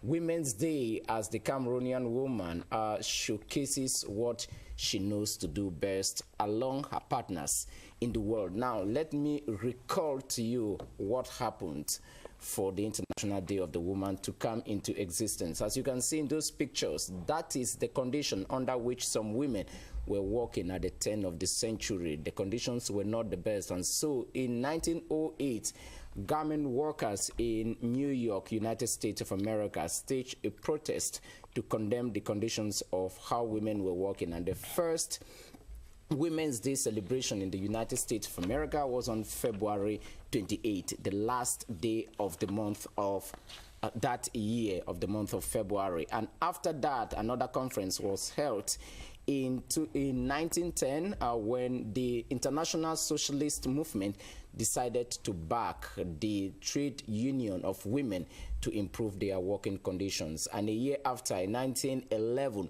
women, of course, began celebrating the first International Women's Day. In the Russian Federation, it culminated with the Bolshevik Revolution of 1917 as the workers, the proletariat movement, finally decided to observe the International Day of the Woman, which equally culminated with protest for women calling to the end of World War I. And let me fast forward to 1975, when the UN Decade for Women was declared and the International Day of the Woman finally mainstreamed into the United Nations system. Conferences were held around the world, the most important being that of Beijing in 1995-96, when then U.S. First Lady Hillary Clinton declared that women's rights are human's right. And today we are celebrating the International Day of the Woman. There has been significant progress, but Pochi, permit me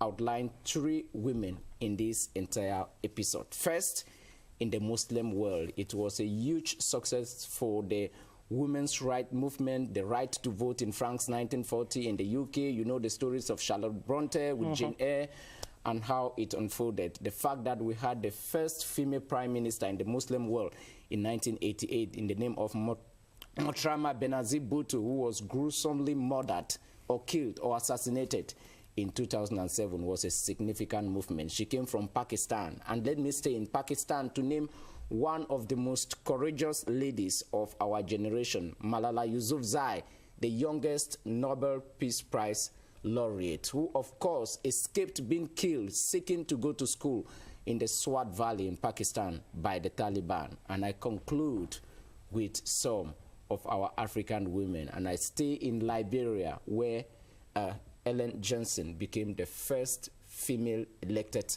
African president. All the continents have made progress. We could name them, but please, it's a window. You can name them. You know, the women who inspire, the women who take the lead and actually chart new territories for others to follow. You need to know more about them. You need to seek to copy them, because those are the women who bring up new generations of people. You don't know, but it's never said. Their stories are hardly told. But believe me, those are the women who coach babies who become presidents. They coach other women who coach other women. Sure. And those are the women we want to promote. One of such is going to be our guest on Hello Cameroon in a very short while. So why don't you stay with us? So let's discover this mama. The only thing I can tell you is she has a yellow headpiece this morning, and that she's coming from a building that is a star. you begin to see, don't worry, don't worry, you'll see. Charles Ebune, I want to take you to Boya. Sure. To meet a lady called Kemfak Nadia. Yeah. When we talk about empowering women, we talk about women's rights, women's blah, blah, blah, women's promotion, all of that. One of the things that puts a bit of warmth in our heart is to see young girls break barriers. Like they say, this is where you should stop. And she's like, let me see how it looks the other way. And she steps. Nadia is a mechanic. You want to stay with us and let's discover her story on Hello Cameroun. Gone are the days when women used to shy away from jobs which many think are reserved for men only. One of such courageous and determined women is Kemfak Nadia, a motor mechanic by profession, who works in a garage around the Bunduma neighborhood in Boya. Her day at work begins as early as 7:30 a.m. Being a well-trained automobile mechanic, Nadia exercises a high sense of competence at work, knowing exactly how to handle any faulty car brought to the garage. What really prompted me to do auto mechanic is that I was born to be a mechanic because first my father was a mechanic and a truck driver. I like cars. I like to be where men are, to learn what men like to do. So it really prompted me to go to Cameroun OIC. There I do my auto mechanic for 2 years training. I've carried this profession for auto mechanic for about 9 years today. As you can see, I earn much because at least I can have daily basis. I can get food from there, my clothes from there, take care of my family from there as an auto mechanic. So from there, I think I'm earning up a living. From the beginning, it was not really easy because auto mechanics. As a woman, at least I need to be clean. And one of the aspects of auto mechanic is that you have to be dirty, do certain things, touch dirty oil, you should do dirty cars, some things there, and so like a woman. So that's one of the difficulties I really contend that is not really easy. But now that it was something I was born for, so I don't have any problem with it. Now I'm used to. Even in her present condition of being visibly pregnant, Nadia still exercises traits of being productive, proactive, result-oriented, and very collaborative with her other colleagues. Most often, she always come work early, and we work together until by 6 like that. She has to go home. But I think for now she's okay. She's up to the task. After a long and tiring day at work, Nadia still exercises a great sense of responsibility at home as a mother and housewife. For the type of job that I'm doing, I know that it's not easy, so I make sure that after my job, the next thing that is very important to my life is my family. I make sure that when I come back to the house, I check for my children, ask them how was their day, how was school, what have they done today, what have they eaten. Then I make sure that I check their assignment, I look for something for them to eat. After eating, then I always come and sit with my children in the parlor, let's watch news and to know what has happened to the country today. With a role model like Kemfak Nadia in this 21st century, no profession, therefore, should be reserved for men. For what a man can do, a woman can do it even 100% better. Don't worry, you hear that a lot today. I'm talking to the men. Don't catch fire. Calm down. In fact, drink tea. This is the hour. It's 7:40 a.m. That's about the time when you drink tea, or if you're going to go to work today, you start preparing to go to work. I want to read a few names to name and praise some women. This is coming from Calvino Walang. He says we should say a big hello and send warm hugs to Fotabe Elmin of Fotabe University in Boya, Dr. Mrs. Titanji Beatrice, and 5 Florence in Suza, and Mrs. Dobgima Stella at the Regional Delegation of Women Affairs in Boya. You want to do so, please send to our number. You know that. I'm sure you must be a regular. You'll be a regular customer now. So please just send to the number you know. We will read all the names that we get today and praise them. One woman, though, that I want to praise and that I will always carry up each time I hear her name is, we call her Mando Beta. But I leave Charles Ebune to tell you a little bit more about her before we get to chat and chat and chat with her. Madam Bertando, good morning and a warm welcome to Hello Cameroon. After a very long period, you are one of the fewest female title holders in the country, an advisor to the Prime Minister of the Republic of Cameroon. Welcome. You're right. Thank you very much. Happy Women's Day. Is there something about... Is there something about you that we have forgotten that we didn't name that is outstanding? She's a queen. I'm a queen. Okay. Yes, of Kakewan, Bongwana. So you want to say Woman to all the people of Kakewan? To all of them, to all the people of Meme Division. Okay. Maybe we'll start with this. Each time you hear of Women's Day, what rings in your mind? Well, first of all is the achievement that the women have gone through. We began in a low key, but now I think we the women, we are there and we are doing fine. We are coming out in our numbers. We are thinking also of the future of our girl children, and I think it just rings a bell that so many women have come out of the cocoon and they're trying to assert themselves in higher positions and also positions of decision making. Okay. I think if it is only about appointments, political participation, I think we can say that the battle has been won because we have had female presidents. We have had all in all aspects of life. What are the key issues affecting a woman and the girl child today in particular? Let's isolate the case of Cameroon. Oh, I think the first thing is education. Okay. We all know that when you educate a girl child, you educate a nation. And so it's very important that I always say is that if a mother did not have the opportunity of going to school, let her make sure that her girl child goes to school. Because we have this ripping effect where when you have a girl who is educated, who has a job, first of all, she gets the information around her, which she can share.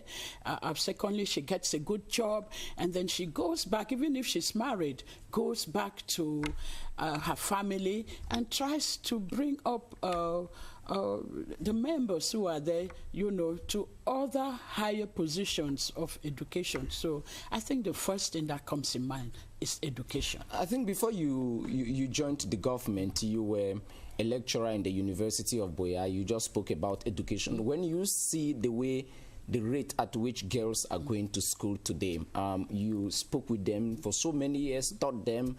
Do you think that those you taught who have succeeded, are they capable of sharing that knowledge and essence of going to school? I know that you quote Pochi, that this is Pochi's shining. Of course, there are so many of them. You have Pochi here.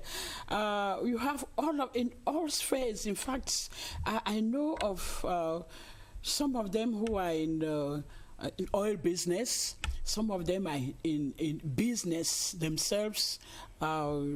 They are doing their personal jobs. There are others who are in the media. I know why you name oil business, because oil business exploration is a very complex world for women. I know, and there's one who is there.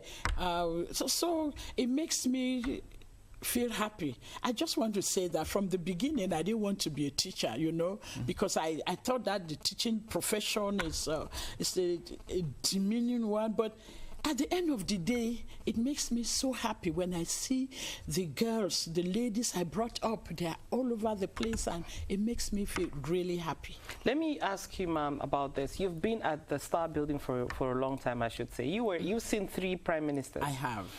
In this period, what are some of the milestones you think we have achieved in getting a better status for girls and women? I think, first of all, that the prime ministers, those that have gone through... Yes, and you're lucky to have to say that because you see them. I know. And they always have a touch for women. Okay. And they always, you know, I have the experience where they will look around and say, oh, Madame Do can do that job. You know, I was being sent everywhere in difficult areas where there were no roads. In Wabane, in fact, in Konya subdivision, it's from about 2 years ago. You have a story with Bakassi too? Bakassi, where I was sent. I mean, it's if women think about the water and the open sea, it gives them goose pimple. But because the prime ministers, they knew that I could do it. And of course, I didn't complain. I didn't say because I'm a woman, I wouldn't go to Bakassi.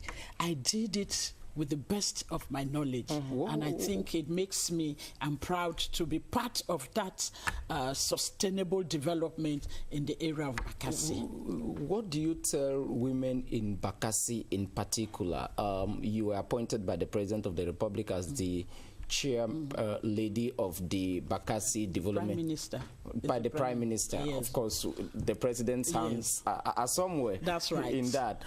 What do you tell the women of Bakassi in particular, one of the most enclaved regions of the country in terms of development? I think I want to tell them that the future is bright. Recently, a lot of money has been pumped into the palm estate, which we have fought for, and that's going to bring development even to the children. I just want them to know that the government machinery may be slow, but at the end of the day, everything works out for the good. So the Bakassi woman should not feel left out. We even have a mayor who is in Bamuso. We have one who is in Indian. So the woman is Madame not left out. That's right, Elizabeth Isela. Okay. And tell me about your hopes. What are some of the things that were in the first quarter of 2018? What are some of those things you wish that would achieve, however small, for the status of women this year?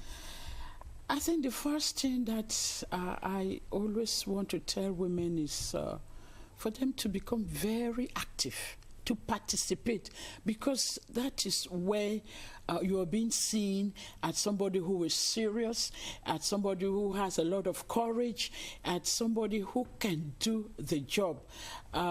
So 2018, I think, first of all, you know that we just got a new minister, Madame Leonga Nalova, my former boss. You know, we worked at the University of Boya. Yes. And so she too has come in to add. So I think more is there for the woman. And especially after the senatorial elections and the other elections, because this year is a year of elections, I want to see more women participate, because that's how we'll be seen. Okay. In Cameroon in particular, women used to complain of so many barriers. Today, you don't need your husband's approval for you to travel. In 1984, the president authorized women to be part of the military. You can be a soldier.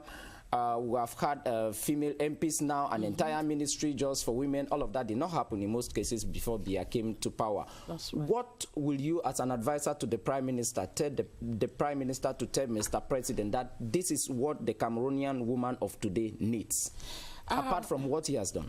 Yes. Well, you know, the future always has things which are coming up. And surprises. But surprises. I think we need a governor. Okay. Yes, because that's what we are waiting for. We have a senior divisional officer, which is a step. We have not had but a we female need general. that big step. Yes. Which I join you for that. It's a way church. I'll say amen. So we are waiting for that. Of course, a general. And now we also have a woman at the Constitutional Council. Hey, that rings a bell to all of us, and we are so happy. We are in the book of wishes, so we wish a lot. So we wish a lot for the women, that the women should not be left out. We are there, and the president should. What I'm telling the women, you see, whatever you're doing, do it at the best of your knowledge. Do it the best, because you'll be sorted out and you'll be a good example to other women. You shouldn't be lazy, but do it so that others will look at you and say, hey, I want to be like her. They say shoot for the moon. If you miss, you fall among the stars. We introduced Madame as one of the fewest female title holders in the country. Bakundu, you are Bakata. You do the job of advisor at the Prime Minister's office. What does that entail, and how do you galvanize women in your own community? First of all, from the beginning, which when I was in UB, I used to tell women, because this first of all is education. So I used to even help in sensitizing the women, and I always do, and I will always do, for them to go to school. We have we call it BAGDU, that is Bakundu Development Union, and that association, there are always women whom, we come together and we try to sensitize them on the needs. Because I always talk about education, because with education you can do the rest. Okay. You can do the rest, and it just comes in. So that is the first thing, and that is what I do. And now we are also, this is now Oroko also, the Oroko woman. We have an association, which is Owokuda, in which we also try to sensitize women, to tell them to be active in every sphere of their lives, because active participation is very important. Okay. One of the things that you hear a lot, we heard it last year, we heard it the year before, we've been hearing it, it's about women, how women spend the 8th of March. Yes. By the way, I just got a joke from one of our viewers who says, today I'm cooking because my wife is out. Yes. Please tell me, how do I wash the rice? With which soap do I wash the rice? Leave the rice alone. He's joking. Drink tea. So how do you think women should spend this day? It's the early hour. March past starts at 11. Women are still thinking of stepping out. What are some of those things you would like them to step out with on their mind? I think, first of all, is that before they leave, they would have done it since yesterday, to prepare the home. To prepare the home, that means preparing food and keep at home. And they should go out, if they can, and participate in the March Pass, because I know there are many associations who will come together today to enjoy the day. But they should not do it in excess, because sometimes a woman say, oh, this is the day we have, out of the 365 days we have one, so I can do whatever I want. No, it is wrong. Drink moderately, dance moderately, and go back home early enough to meet your family, because it's very important. Cameroon is the only country in the world, if my research is correct, where there is a fadon, a material to celebrate Women's Day. How unique is Women's Day celebration in Cameroon from the rest of the world? We got this word from Nigeria, asobi, but ashwabi.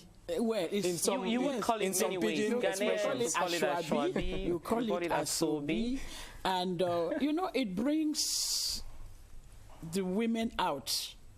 It unites us.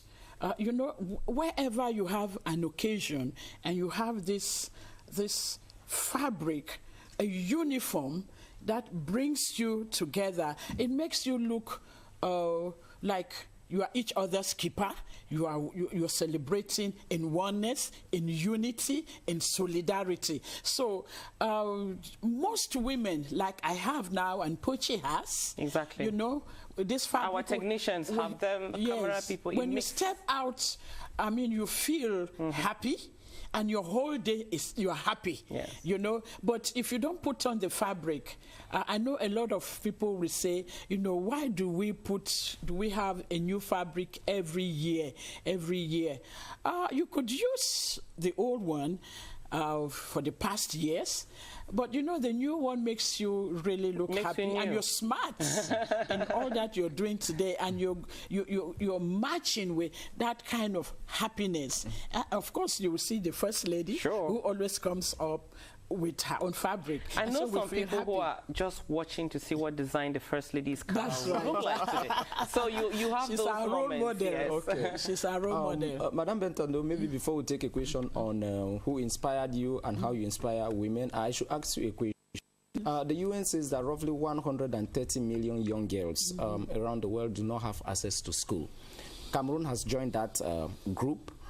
You have spoken extensively about education. You come from one of the regions where people speak English predominantly. When you have a group of people in the Northwest and Southwest who prevent children from going to school, how frustrated are you when you have spent all your life telling people to go to school? I'm telling you, it is because I'm looking at the next 5 years, what will become of our children. Because, you know, we don't see it now, but in the next 5 years, who are we going to look up to? When we leave the stage, who is going to come up? Because to have somebody in a position, a higher position, it takes years. It's years. It's not a day's thing. It's not 5 days. And so for the next 5 years, children are not going to school. I don't know what they will become. Will they be strict children? How will they become in their families? What decisions will they take? It's You know, so unfortunate, it's but really I think when, if you go by the number of pregnancies that you have now when you enter the... But I'm from Abakwa, so you want to give me that. The number of pregnancies I see when I go into Bamenda, I begin to wonder, and that's a good question. Probably we should just leave it there, leave the window open. What kind of future would you have if you choose not to go to school or to stop somebody from going to school? I definitely believe that we can look at things differently now, but it's almost 8 o'clock, ma'am. At 8 o'clock on this program, Daniel Menanga comes up to give us news. I'm just going to Charles was having a last question, maybe quickly in 30 seconds. What was it? Let her go ahead. Role models in society. Oh, role models. First I had... if it's a woman, name her for us. Yes, Nchioma Dorothy. I think when I look at her, she's the former pioneer and former vice chancellor of the University of Wales. And a woman who has only beautiful stories behind her. I know. I worked with her, and she inspired me a lot. Thank you so much, Madame Dorothy Njema. I hope you're watching us, or somebody should transmit this love to her. This is where we end for our guest speech, our main guest speech. We'll take a short transition, and Daniel Menanga is behind to give you news at 8 o'clock. I'll be back. With our Women's Day.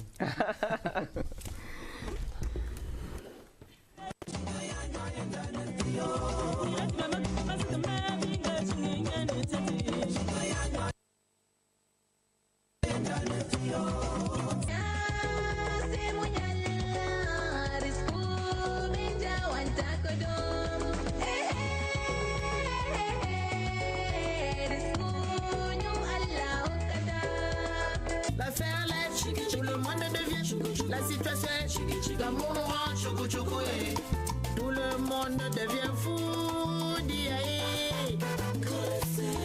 Et si je te donne ma main, c'est jusqu'à la gare, toi et moi, jusqu'à la gare. Fais de ton chéri ta priorité, il fera de toi sa priorité. Fais de ton bébé ton Brad Pitt, il fera de toi sa Angelina.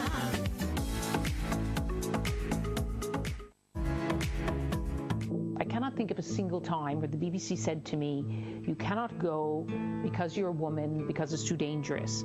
But over these years, I have had other women journalists working for American television networks, for example, would say, my editor wants to send a man instead of a woman. Les premières attaques, ils avaient tendance à nous dire, qu'est-ce qu'une femme vient chercher au beau milieu de la nuit, hein, dans un milieu comme celui-ci? C'est pas le vôtre, madame. Et c'est à ce moment-là seulement que je commence à prendre conscience de ce que je suis une femme. Parce que ma réaction, c'est la réaction d'un reporter, c'est la réaction d'un responsable. Donc je leur dis, ben, moi je suis là en ma qualité de journaliste, en ma qualité de responsable des médias dans la région. Donc oubliez le fait que je sois une femme. Donnez-moi l'information, c'est tout ce qui m'intéresse et pas autre chose.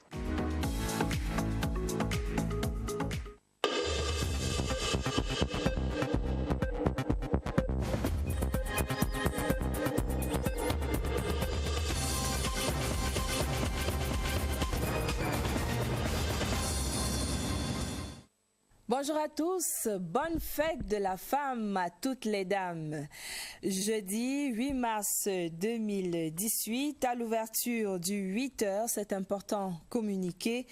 Madame Chantal Biya, épouse du chef de l'État, préside ce jeudi 8 mars 2018 à 11h au boulevard du 20 mai le défilé marquant la célébration de la 33e édition de la Journée internationale de la femme. Et je vous lis à présent le programme de l'arrivée au boulevard du 20 mai. 7h30, arrivée des responsables du ministère de la promotion de la femme et de la famille et des équipes d'encadrement du défilé.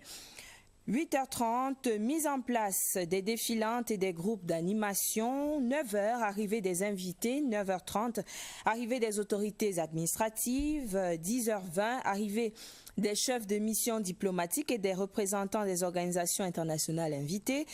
10h30, arrivée des membres du gouvernement et assimilés invités. 10h40, arrivée de la ministre de la promotion de la femme et de la famille. 10h45, fin de la mise en place des personnalités au boulevard du 20 mai.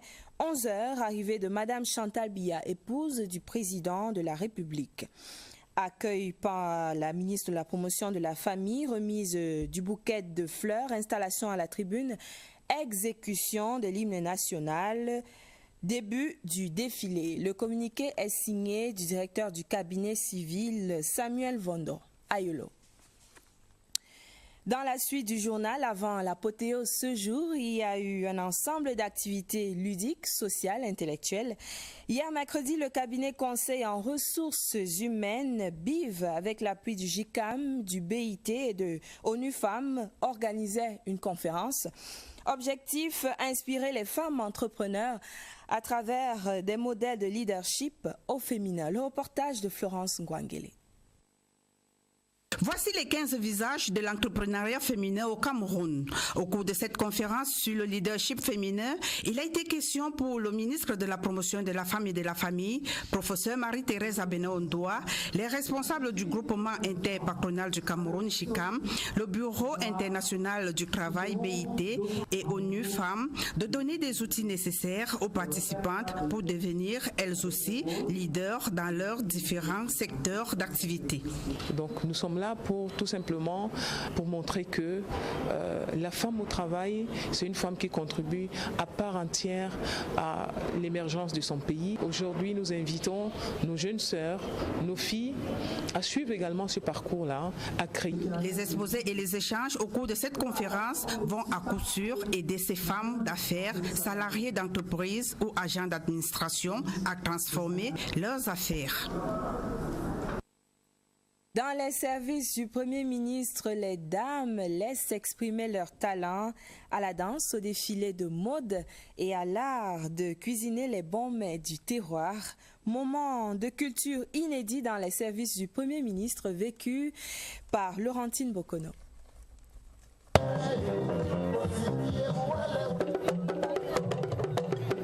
Afrique en miniature, le Cameroun est une mosaïque à travers ses 4 haies culturelles. Cette diversité se reflète également sur les tenues vestimentaires des femmes de la primature. Elles donnent à voir dans un défilé de mode en prélude au 8 mars.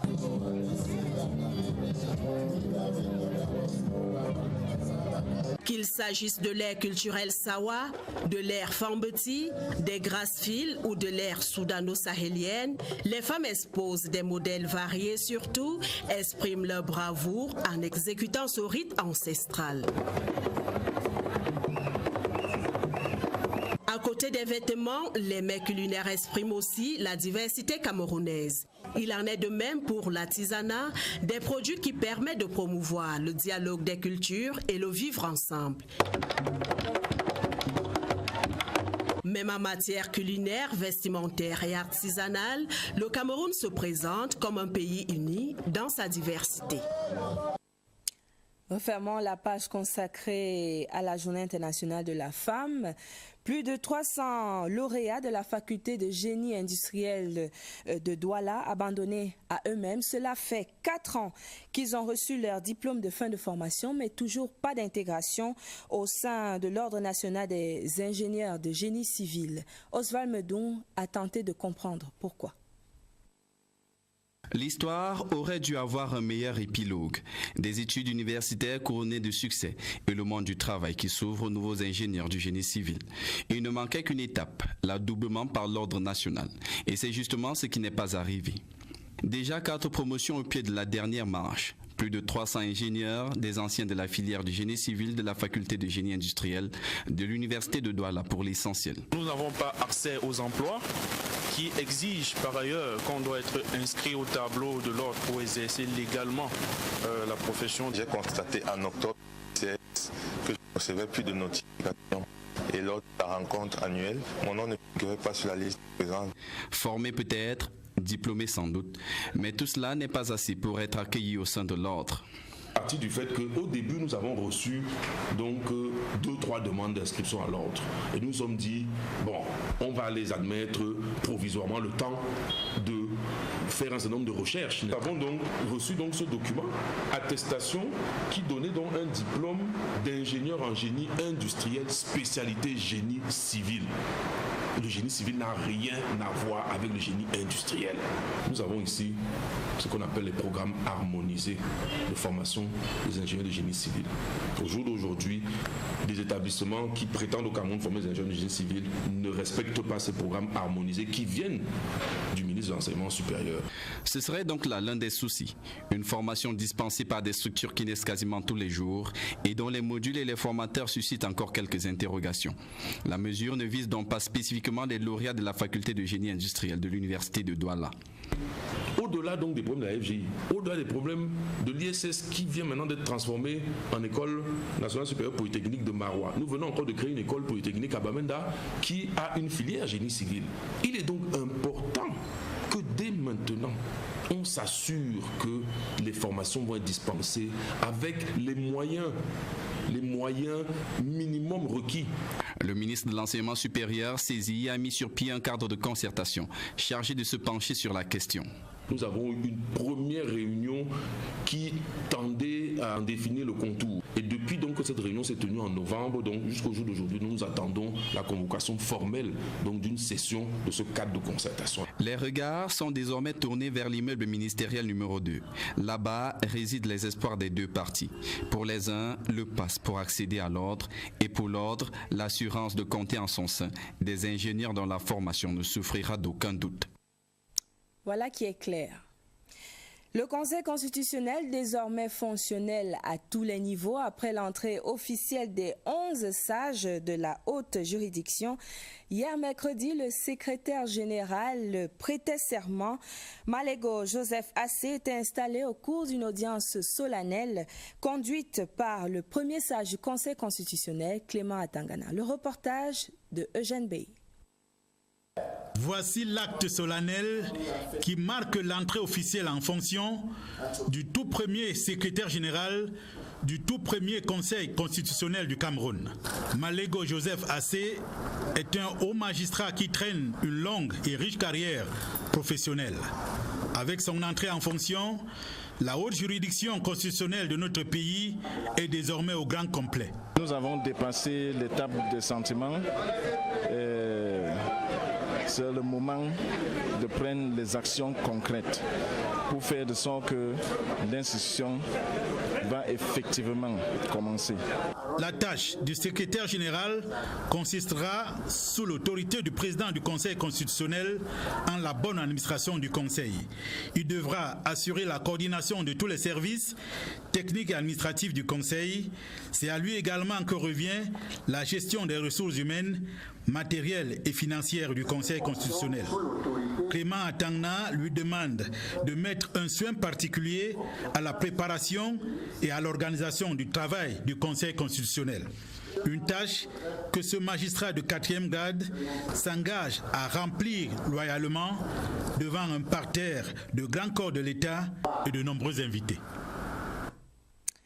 Les candidatures validées pour les sénatoriales du 25 mars sont connues depuis hier, mercredi.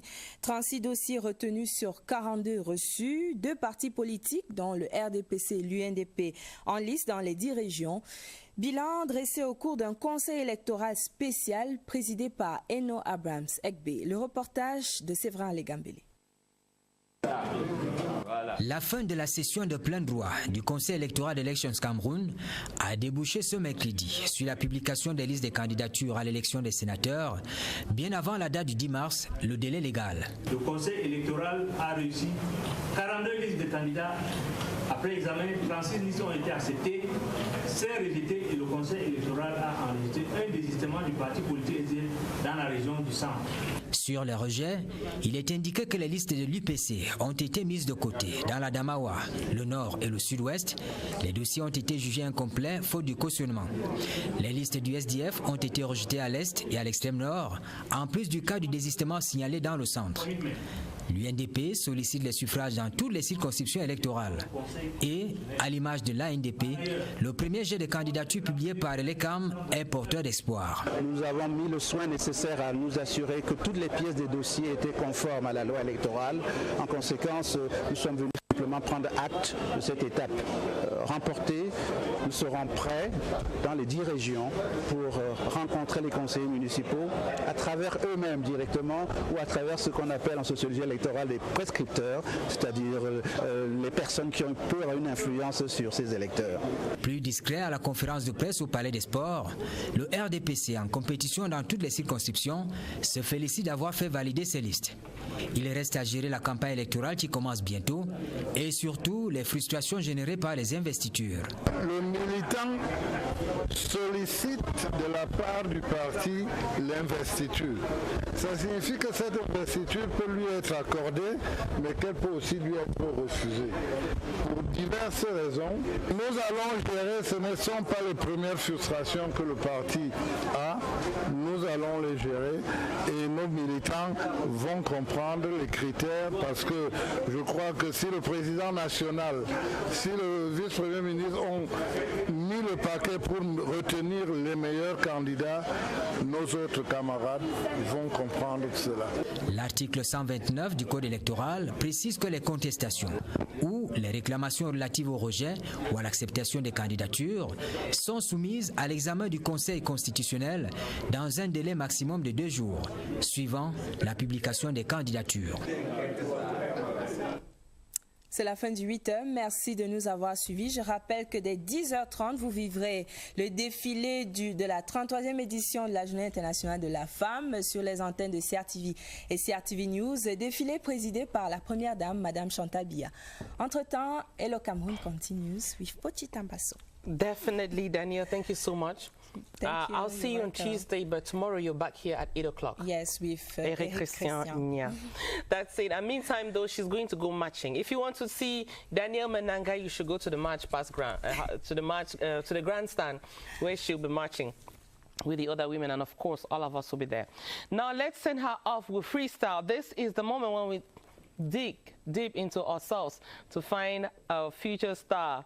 Stay with us. This is Some Children, downtown Kampala in Uganda.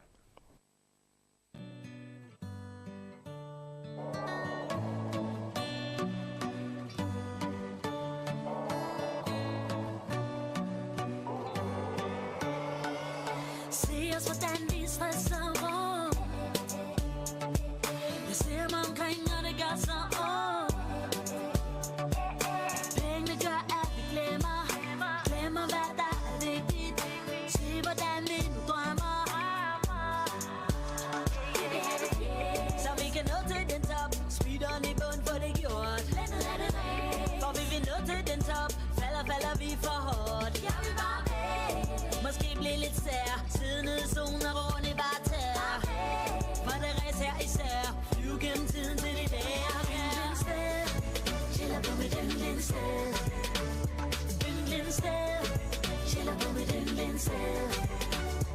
Yndlingssted. Chiller på mit yndlingssted. Yndlingssted. Chiller på mit yndlingssted. Samler på minder i stedet for penge. Vi har kun et liv, men vi ved ikke hvor længe. Græsset er grønt nok, har ikke brug for andet. Jeg slukker mobilen og hopper i vandet. Jeg husker, hvad vigtigt. Det koster ingenting. Se mig, hvordan jeg drømmer mig hen. Vi vil have det fjerde, så vi kan nå til den top. on the boat for the girls. For we noted in top, fella beat for hot. Måske blive lidt sær, siddende zoner og rundt i bare tær. For det rejse jeg især, flyve gennem tiden til de dage jeg kan. Chiller på mit yndlingssted. Yndlingssted. Chiller på mit yndlingssted. Yndlingssted. Chiller på mit yndlingssted. Yndlingssted. Chiller på mit yndlingssted. Har ikke behov for de ting, nej. De fokuserer kun på en ting, yeah. Vi hører på larme, vi lukker for. Vi hører på larme, jeg slukker for larme. Yndlingssted, chiller på mit yndlingssted. Yndlingssted, chiller på mit yndlingssted. Yndlingssted, chiller på mit yndlingssted. Yndlingssted, chiller på mit yndlingssted.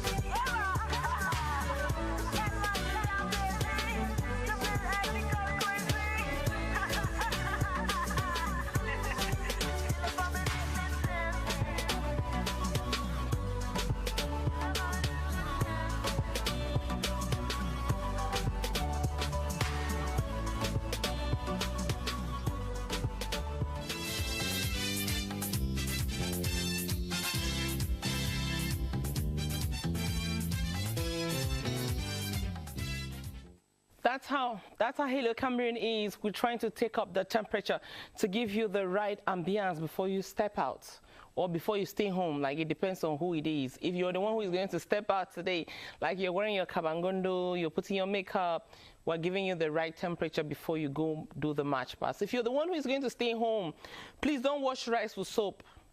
If you cannot wash rice with pure water, don't wash rice, drink tea.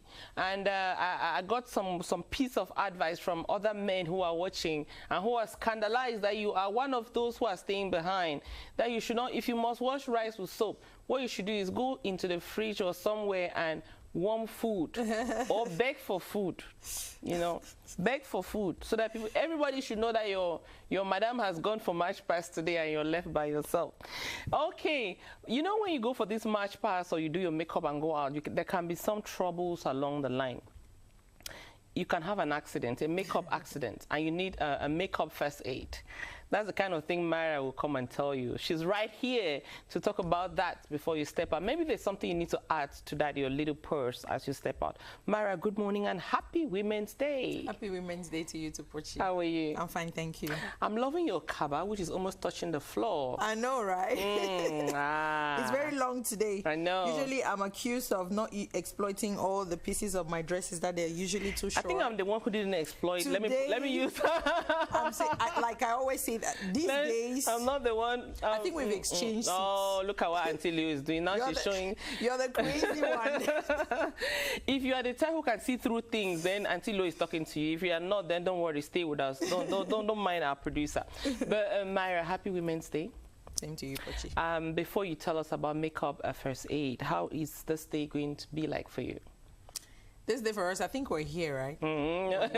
So I think we're here, and then when the others come back from the march pass, we definitely have our little reception here, like always. Have a little bit of fun before going back. I know our colleagues are watching us and they're not happy. We're the rebels of the house. I know, right? But you don't. This is the. You know when you have women, someone will be like that. So who gets to punish me now? Oh, Myra is a naughty one. No, let's make peace. This thing is like this. Let me tell you something. You always have all kinds of women. When I was coming in, I was actually sneaking in. Like no one and then when I got into the technical room, I looked at you and I was like, okay, it's fine. After Myra has finished hiding behind me now and I'm the one in trouble, this is what I want to say. Of course, it's beautiful, it's pretty, it makes sense, it's organized to have one design, and I subscribe to that. It just happens that for 50 reasons, some women like us don't get to do it. Forgive us. We are sorry. Don't be angry. Was that an apology? I'm apologizing for all the women who will come out at this March Past grounds looking different. Halo team. Looking different from every other one. There's no one normal person here. Just make peace with us. Sorry, ma. Sorry, sir. You know Nigerians, they do like this, right? So what happens when you have a makeup accident? Myra, what should you add in your handbag in case you're anticipating that? Yeah. The first thing that the women should know today is they should avoid any big handbags. Okay. And they shouldn't get those that are carried like that. I need to come in there, though, to say, if you are going to do your March Past in Yaoundé, there's no way you're going to march if you'll be in trouble with your big handbag. Yeah. So you actually need to have something you can do away with. Like maybe something you can just hang, I don't know, but get your plan B's and C's in get a purse that has a rope, and then you can actually hang it inside. If you're wearing before security pounces on you. Like, that's what we're talking about. Kochi and I have. You can just put it inside, and then after your March Pass, you can get it out. So what is it that you're supposed to have in that purse? No matter how small it is, you need a needle and a thread. Okay. You need a needle and a thread because something can give way. You can hear crack. Crack. We know that. So you need a needle and a thread. And if you have the orange fabric, get an orange thread. If you have the pink or even a white thread or even a black thread can actually save the day. You need buttons too if you did buttons because it can also give way.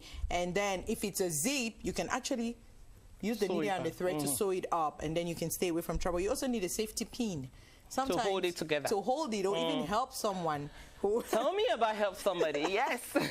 Because those accidents are going to happen. The fair divert today is going to be like huge. So yeah, you don't want to be in the fair divert. You need to get ready. So you should also avoid heels.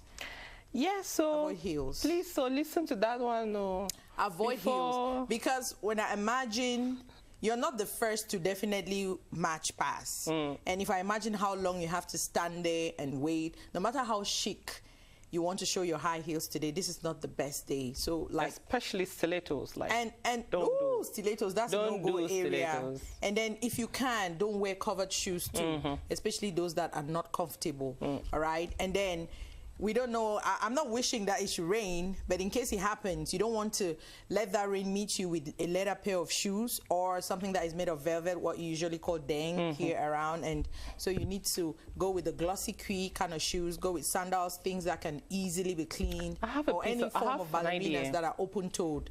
You can wear chaka now. Chaka compensé.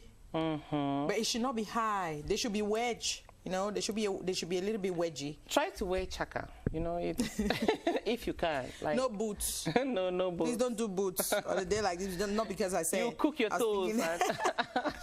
And another thing that we often forget is the makeup. This is a day where you get to stand out for long. In case under sun or under rain, in case it is sunny, the makeup is going to run. If it rains, the makeup is going to run as well.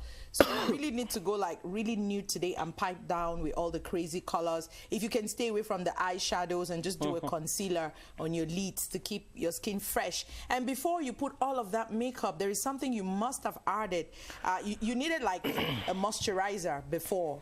I don't want to say go get cosmetics. If you had even the white manyanga at home, like we locally call it, if you have shea butter, if you have petroleum jelly as well, you could put it on there, and then before you wear your makeup in case it's very sunny or in case it rains, so you don't have trouble. And then just have like a powder foam inside your purse as well, so you can blush up once in a while. And then it's really advisable today on the lips that you go with a gloss. Of course you should wear your lipstick, but at some point in time during the day, it's not like you're in one place. Probably if you're in your office, you're more comfortable to go to the ladies and then fix or arrange and change your makeup. But they have a gloss, so when the lipstick is a little bit too sticky, you can just take it off and then wear your gloss at that point in time. We're talking a lot. I'm done. I'm almost done. Don't forget a small bottle of water. Keep some water with you. We just heard that. And make sure everything can fit in that small purse. Because you don't want security pouncing on you. That's the country we have now, you know. You don't want to draw attention to your handbag, please. You just want to look beautiful and go about your business fine. And I need that bottle of water you're talking about. While I go get it though, Mara, the ministry of secondary education went to the Kondenge prison to give gifts to women. In fact, CRT women too have been going around. I mean, women all over are going around. And stay with the CRT, will update you. But at this moment, we are with the women of the Ministry of Secondary Education who were at Kondenge Central Prison. Here it is. The women of the Ministry of Secondary Education went to the Yaoundé Central Prison to hand over donations to minors and women detained at the prison.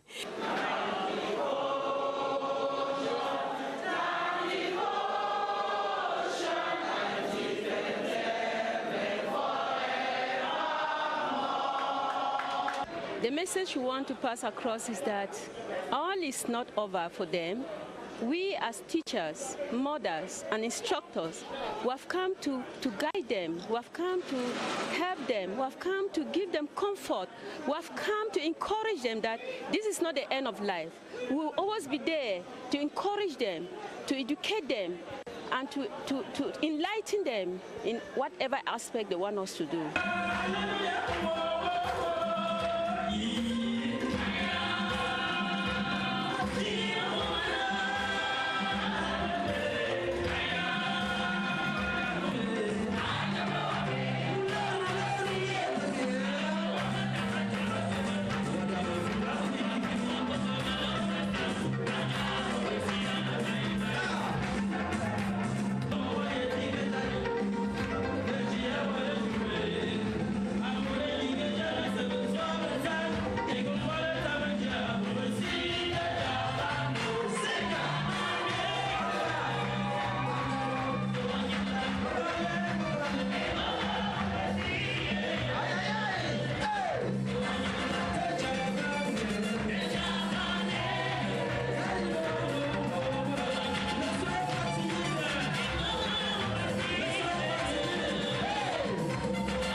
We went there to tell them that we are together, they can count on us, they should keep the faith, because in times of need, we shall always be there for them. So we brought them various donations. We had food items, we have clothing, we have many other items to support them and to make them feel comfortable.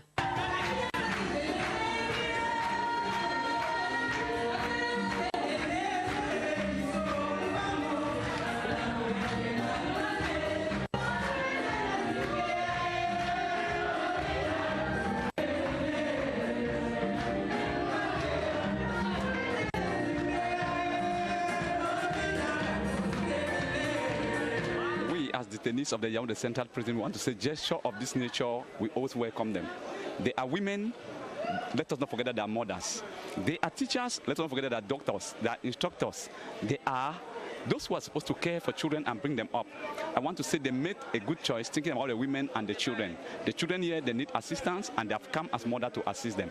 So we thank them for their visit and we encourage that they should come more and more.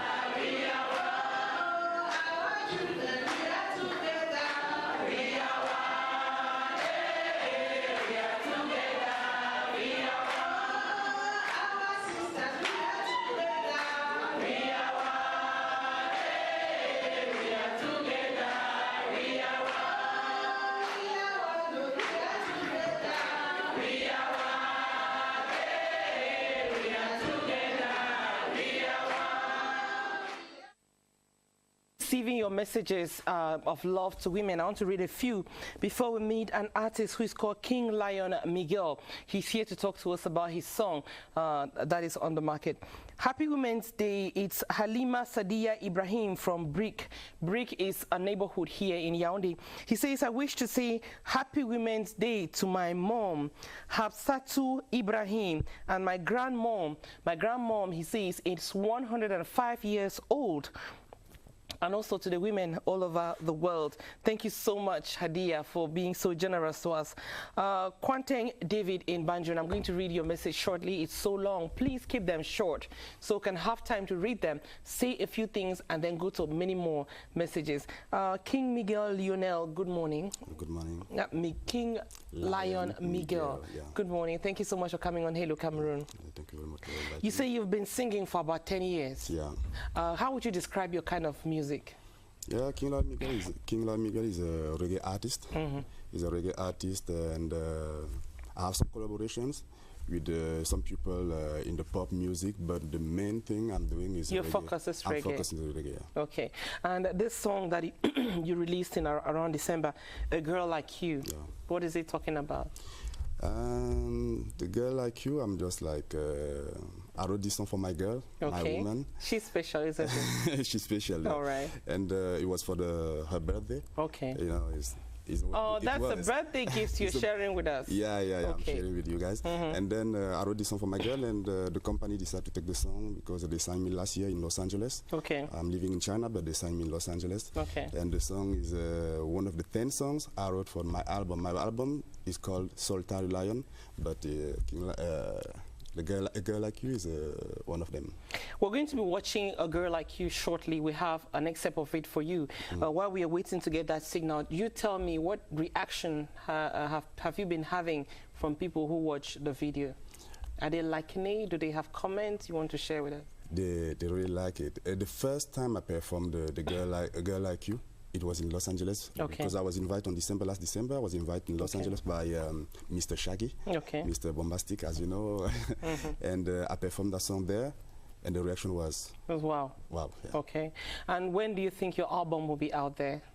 My album, I'm about to release my album this month. I'm going back tomorrow to China, and after 10 days, I go back to America to release the album, because we have a tour, my company, the IMCG Global, in Seattle and Los Angeles. They are organizing a tour about against bullying in America. And we are about to talk about the Solitary Lion and release the new MV, Soka Loka, and release my album. Okay. Solitary Lion. Let's see if we have that video. Let's have an idea of what this song, A Girl Like You, the birthday song that has turned out to be a hit song, how does it sound like? Let's sit and enjoy. We're going to take a little while to get there, though. I'm hoping that we get there before the end of, there we go. Now it's here.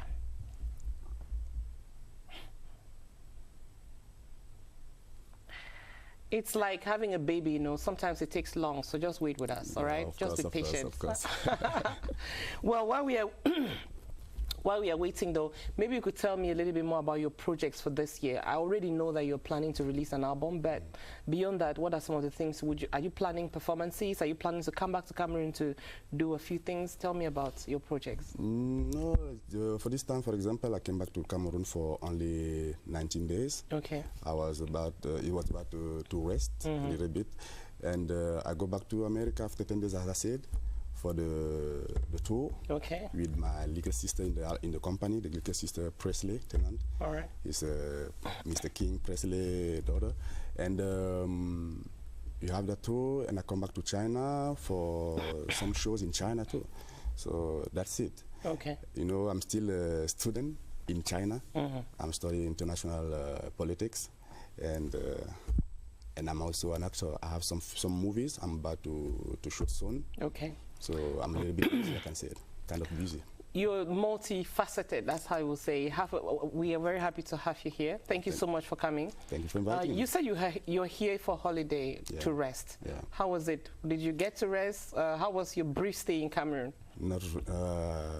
It's not easy. You didn't get to really rest, right? I didn't really get it. I know. What I need, because I have a lot of friends, a lot of people, a lot of fans, a lot of. It's not easy to rest in Cameroon, but it's a good thing because you can take some resources. I'm going back with something. You're going back re-energized. Yeah, re-energized. Yeah. So I'm going to send you off with this song. This is your song, A Girl Like You. Thank you so much for coming on the program, and please keep creating and keep letting us know how you're doing. Of course, I will do. This is A Girl Like You from King Lion Miguel. Just enjoy. Oh girl, listen. Just want a girl like you. It's gonna make me feel a real love. Say a girl like you. Anything you want from me, I am okay. Come along with you. And every day you gonna feel me a loving girl, kiss and smell and taste. Love you now, eternal passion again and again. Me sweetie darling, the only one that I offer. When I together today, tomorrow and ever. You are the sun sunshine that makes shiny my garden. Truly deeply me, I madly love you, my angel. The feel on my skin, the sweet perfume of your lips. Your love that in me, her true lady forever. I can't resist to give you love without limits. Your sensuality, sweetie, set me whole body on fire. Trust me, girl, Lord, you are the one I love. Almighty, open me heart and no one gonna close. If I could last in a short was something to this world, I'll be just singing Pondieri. It's gonna make me feel a real love. Anything you want from me, I am okay. And every day you're gonna feel me a loving girl, kiss and smell and taste. Loving our eternal passion again and again. Ayaga, yaga, yeah. Ayaga, yaga, yeah. Oh, ayaga, yaga, yeah. You are the smartest, you make me happy and you make me love. You're so different, little crazy bird, I enjoy your love. When my ask you to graving me ponder bad mood. Pumbastica, your presence only like my soul. Cherish every moment with you, can never feel blues. Your charm and your beauty, girl, like driving me confused. Perfect relationship, don't really no abuse. Pure and cruel, girl, you are the one I choose. Follow me, let jingle, girl, in not love connection. Happiness will be a journey, not a destination. Me never stop singing, cause love is ringing in my heart. Let me tell you, this love will never end. Just like you. It's gonna make me feel a real love. Anything you want from me, I am okay. And every day you're gonna feel me a loving girl, kiss and smell and taste. Loving our eternal passion again and again.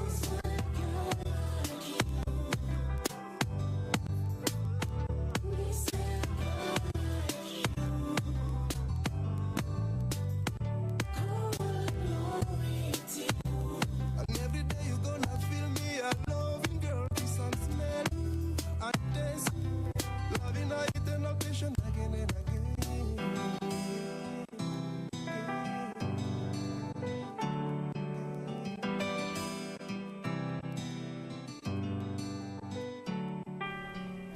It's a beautiful song. It just sways you from left to right.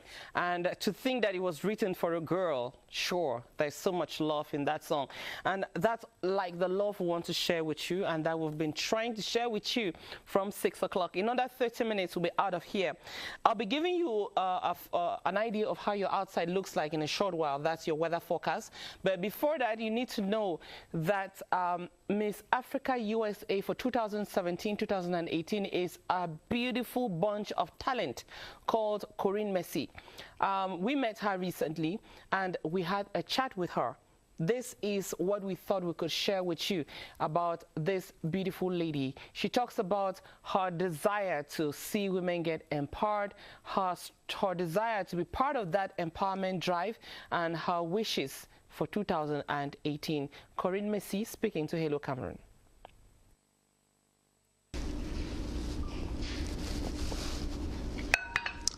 Hello, my name is Corinne Messi. I am Miss Africa USA 2017 and 18.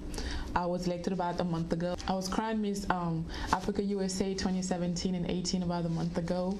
It took place at Bowie State University in Maryland. Total of 14 contestants. It was a great experience, met some amazing people. The girls were beautiful and we created kind of a family. A little background on me, I was born in Cameroon. I grew up there until the age of 15 when I moved to the United States. I went to a boarding school in Florida. It was an international school, so I met different people with different culture, and that really opened my mind and gave me a new perspective on life. Then I went on to college. I just graduated last May. So bachelor in science, mathematics, with a minor in business administration. Now I just moved to Maryland and I'm looking around. I'm planning on going to grad school. Hopefully I get into Harvard and probably business administration major. And so how I heard about the competition, I did Miss Cameroun USA and then through Miss Cameroun USA, I heard about Miss Africa USA, so I had the opportunity to represent Cameroun and Miss Africa USA, which I did. The competition was about 3 days, so we all met on Thursday. The event was on Saturday.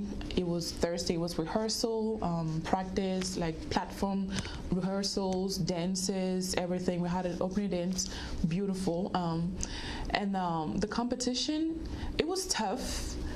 In a way, in the sense that you get really intimidated when you see people coming in with like huge outfits and everything is ready, and you just feel like, oh my God, like I don't know what's going on, I don't have all my stuff. Like you kind of start panicking. But at the same time, I knew what I was there. I knew what I came to do. So I just had to really focus and calm down and focus on what I know how to do best, be myself.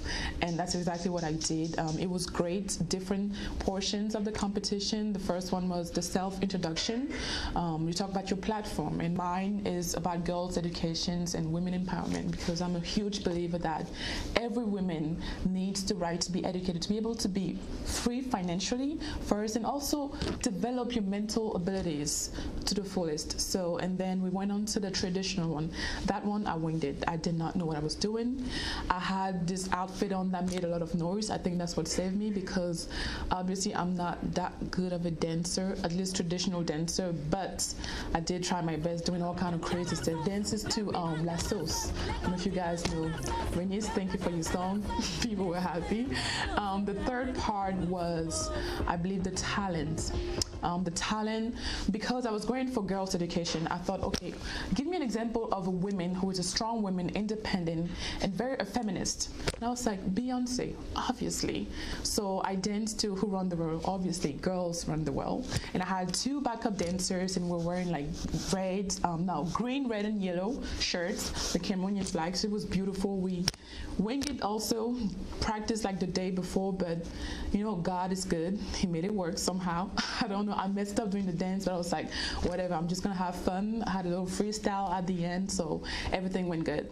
The next part was the Parade of Nation. I think that's the part where I really enjoyed the most, because I made these beautiful, huge wings with the Cameroonian flag on the back, and you get to walk. Like I had my Victoria's Secret model walk on. I was like, okay, tonight I am Naomi Campbell. I'm going to own the stage and just slay the entire time. And I was having a lot of fun.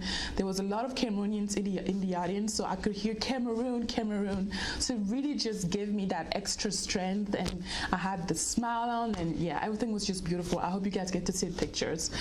The last portion, well, the second last, was the evening gown, and I had this beautiful red gown made by this designer from Ghana. She's amazing. And all you do is just walk and showcase the gown, and that's what I did. It was beautiful. The last one is when they call the final 5.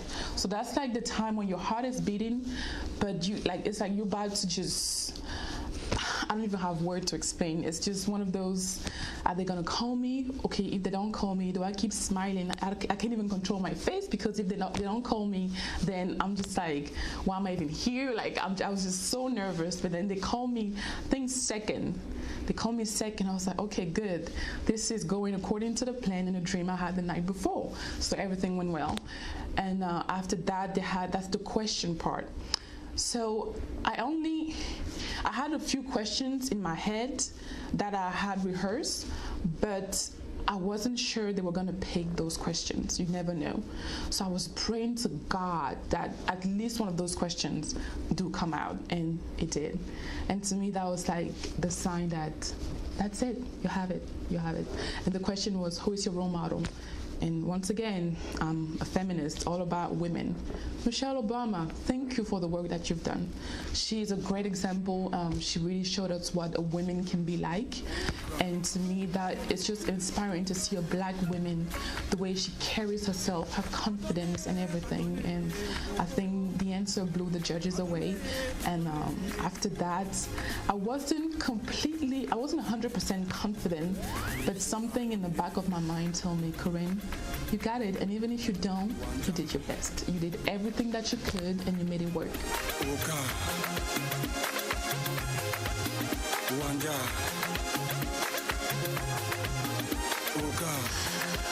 Thank you, Miss Cameroun. And she got it. She went in saying, I have it just by the fact that I've given my best. But if the jury, they do not give it to me, I'm satisfied. I've given my best. That's what I want you to stay with. Stay with this. When you step out and go into anything in life, tell yourself, I'm just like Mando Beta said here, give your best and then leave it there. Nature, God, faith will do the rest for you. Now, let me read this love message that's coming from Quanteng David. He says, a special tribute to a woman. She is a woman like no other. She gave me life, nurtured me, taught me, dressed me, fought for me, helped me, shouted at me, kissed me, and gave me all I needed to become who I am today. There are not enough words I can say to describe just how important that woman is. I can only but wish you a happy Women's Day. Celebrate modestly. This is Quanteng David.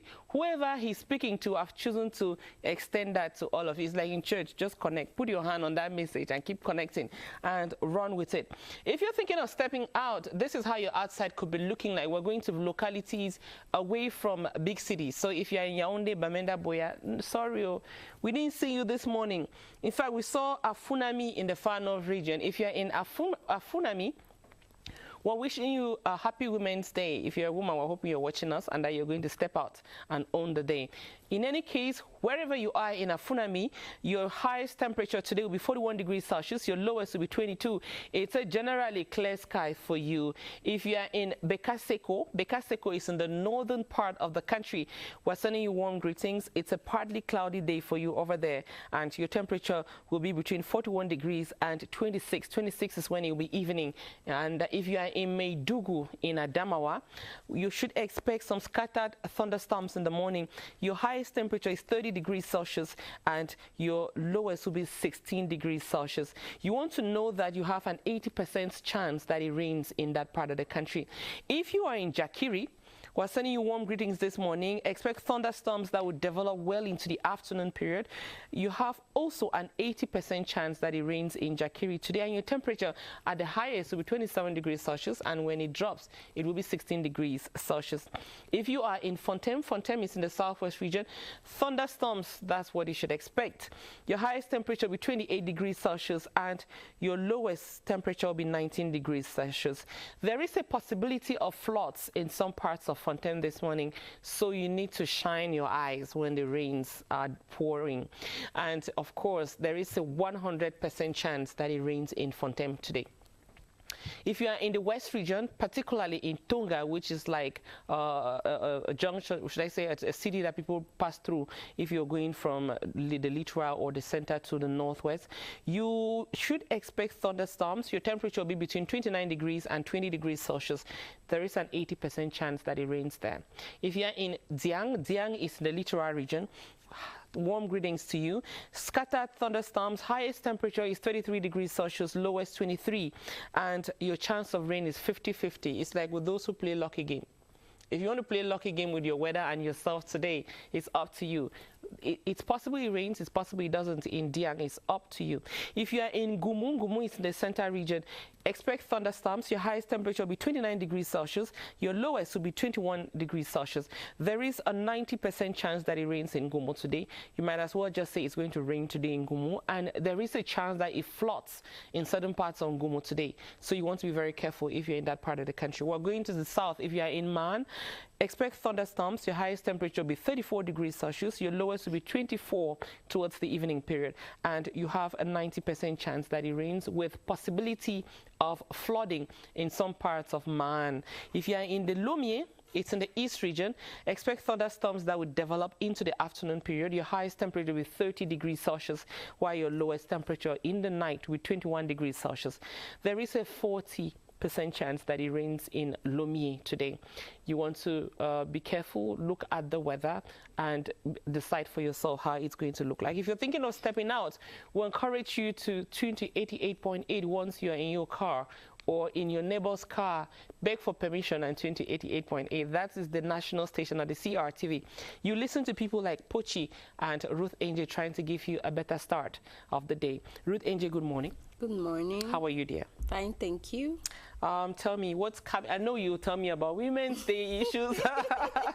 I was going to say what's coming up on the CRT, but let me rather say what are some of those Women's Day programs that CRT will be giving us today? Okay, today's our day. I mean, for once, we have to talk from women from 6 to 12. I know, yes, till midnight. We're actually doing that. We're actually doing that, and please don't get tired of it. We're starting at 12:30. Of course, the match pass will be right after this. After you've watched all your series, just stay glued to the stars, the glams, and whatever the women are going to be presenting for you today. At 12:30 on the CRTV is still a special women's program on Midi Live. And then guess what? We have a girls band in the house. You want to see girls will do the piano, will do the battery, as they call it in French, and girls will play the bass, you know. Women who do all that and sing too. Yes, it's on Midi Live. And then the chef says, yes, women will be tired, so they need to take something very light. So they are doing popcorn à la crevette. So it's 12:30 on the CRTV. And then Follow Me Special Women's Edition comes up at 2 p.m. on the CRTV. They're talking about discrimination. Yes, discrimination to women or towards women, and then how women are going to work together to build a better tomorrow, to develop themselves and their environment. Follow Me Special Edition, Women's Day Edition. It comes up at 2 p.m. on the CRTV. And then 3 p.m., yes, it's still all about women. The Velvet Revolution. Does that ring something in your head? I know you'll be thinking about Czechoslovakia, but no, the Velvet Revolution, this is all about women. Women in the media, you know, but sometimes you want to do something daring and they tell you, no, it is not secure for a woman. It is only secured for a man. I remember about 2 or 3 months back when Gladys Tata went to Marwa, the far north, where all was happening, the Boko Haram issues. Kudos to you. Those are women who are trying to strive and stand out in their profession. The Velvet Revolution is talking about women in their media, their difficulties. And I think that is why the Me Too movement came up, the Time's Up movement came up, and women are fighting to stand strong and be pointed out. 5:30, still on the CRTV. The Point, this time we are having Barrister Nana Abono. And it is still a woman, a daring woman, a woman who stands out in her profession. It's 5:30 on the CRTV. And then, yes, it's still about women. 7 p.m.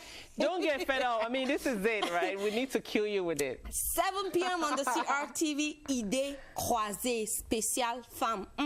Lucrèce Medou has some special women on the hot seat, and they're talking about women issues. Who best to talk about issues that concern us? Women, yes, 7 p.m. on the CRTV. And then we should go light on you. And then it is Kokan on the CRTV. That is Ambiance Can. You have the scoops, you have Team Spirit, Fair Play, the sharing, what we are cooking up for you in 2019. Yes, there's a woman on the hot seat too on that one. It is Jimla Nene Shadzeka. And then we're going to be ending with dancing. Podium Farm on the CRTV. You know, on a day like this, after all the talking, you want to relax. And we're best to give you relaxation and fun. Just women to thrill you to get your evening light. Podium Farm on the CRTV. It comes up at 11 p.m. Meanwhile, stay tuned with us because it's still women on the CRTV. It's going to be us, like us, till us again. Don't worry, get used to it. Ruth Angel, some awesome women you want to greet this morning. Yes, I started greeting some on Tuesday. Just continue. I know you got into trouble, so those who called you and said you didn't mention them, this is the chance. There's Akwi Ndagarowena. There are so many of them. I don't know how to call. There's Suma Genevieve. Get into more trouble. Yes, Suma Genevieve. She's a strong woman. There is Quinta Kwete. She's also a strong woman. There are so many. There's my mom. I don't want to call her on behalf of Ruth, all the Oshe women. All the Oshe women are strong. Or if you're an Oshe woman, all of it, plus Oshe in-laws, like women in-laws. Ruth has sent you people with Women's Day. Okay, women, all of you are special. Whether you find yourself in any profession, you are just special. Just stand out, just be you and do your thing. And then you leave it to the women It looks like we might have a short report from the United Nations. While we are getting that set, though, before we sign out, Ruth, we still have some minutes. I just want to read this, which is coming from Theodore. He says, Happy Women's Day to Mrs. Wawa Regina, who is in Cambe. Mrs. Wawa Regina and all your neighbors, all your family, and all of you, please receive warm greetings and lots of love. Now let's have a short moment with the UN talking about women issues. This is not our first struggle, and it's not our first victory. Women have been fighting for social change, for democracy, for equality for decades and decades. We come together in fields and factories, in village markets and supermarkets, in living rooms and board rooms. We share a common future, and we are here to find common ground so that we may help bring new dignity and respect to women and girls all over the world. We are here this evening to celebrate the women on whose shoulders we stand. It really is a revolution. The women are not waiting for permission to do their work. And to be a voice for the women that don't have a voice. Women have to be at the center. And an arc of history. The time is now. No one can stop us. We will speak up for our rights, and we will bring change through our voice. Our words can change the whole world because we are all together. The time for rhetoric is over. The time for pretending we don't know what is going on is over. And the time is now for equal rights for women, equal pay for women, and respect for women.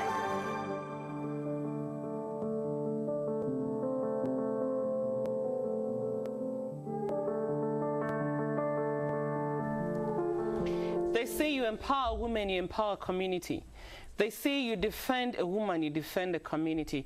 Because one woman gives birth to children, brings up those children. Of course, it's always with the men. I don't think a woman would do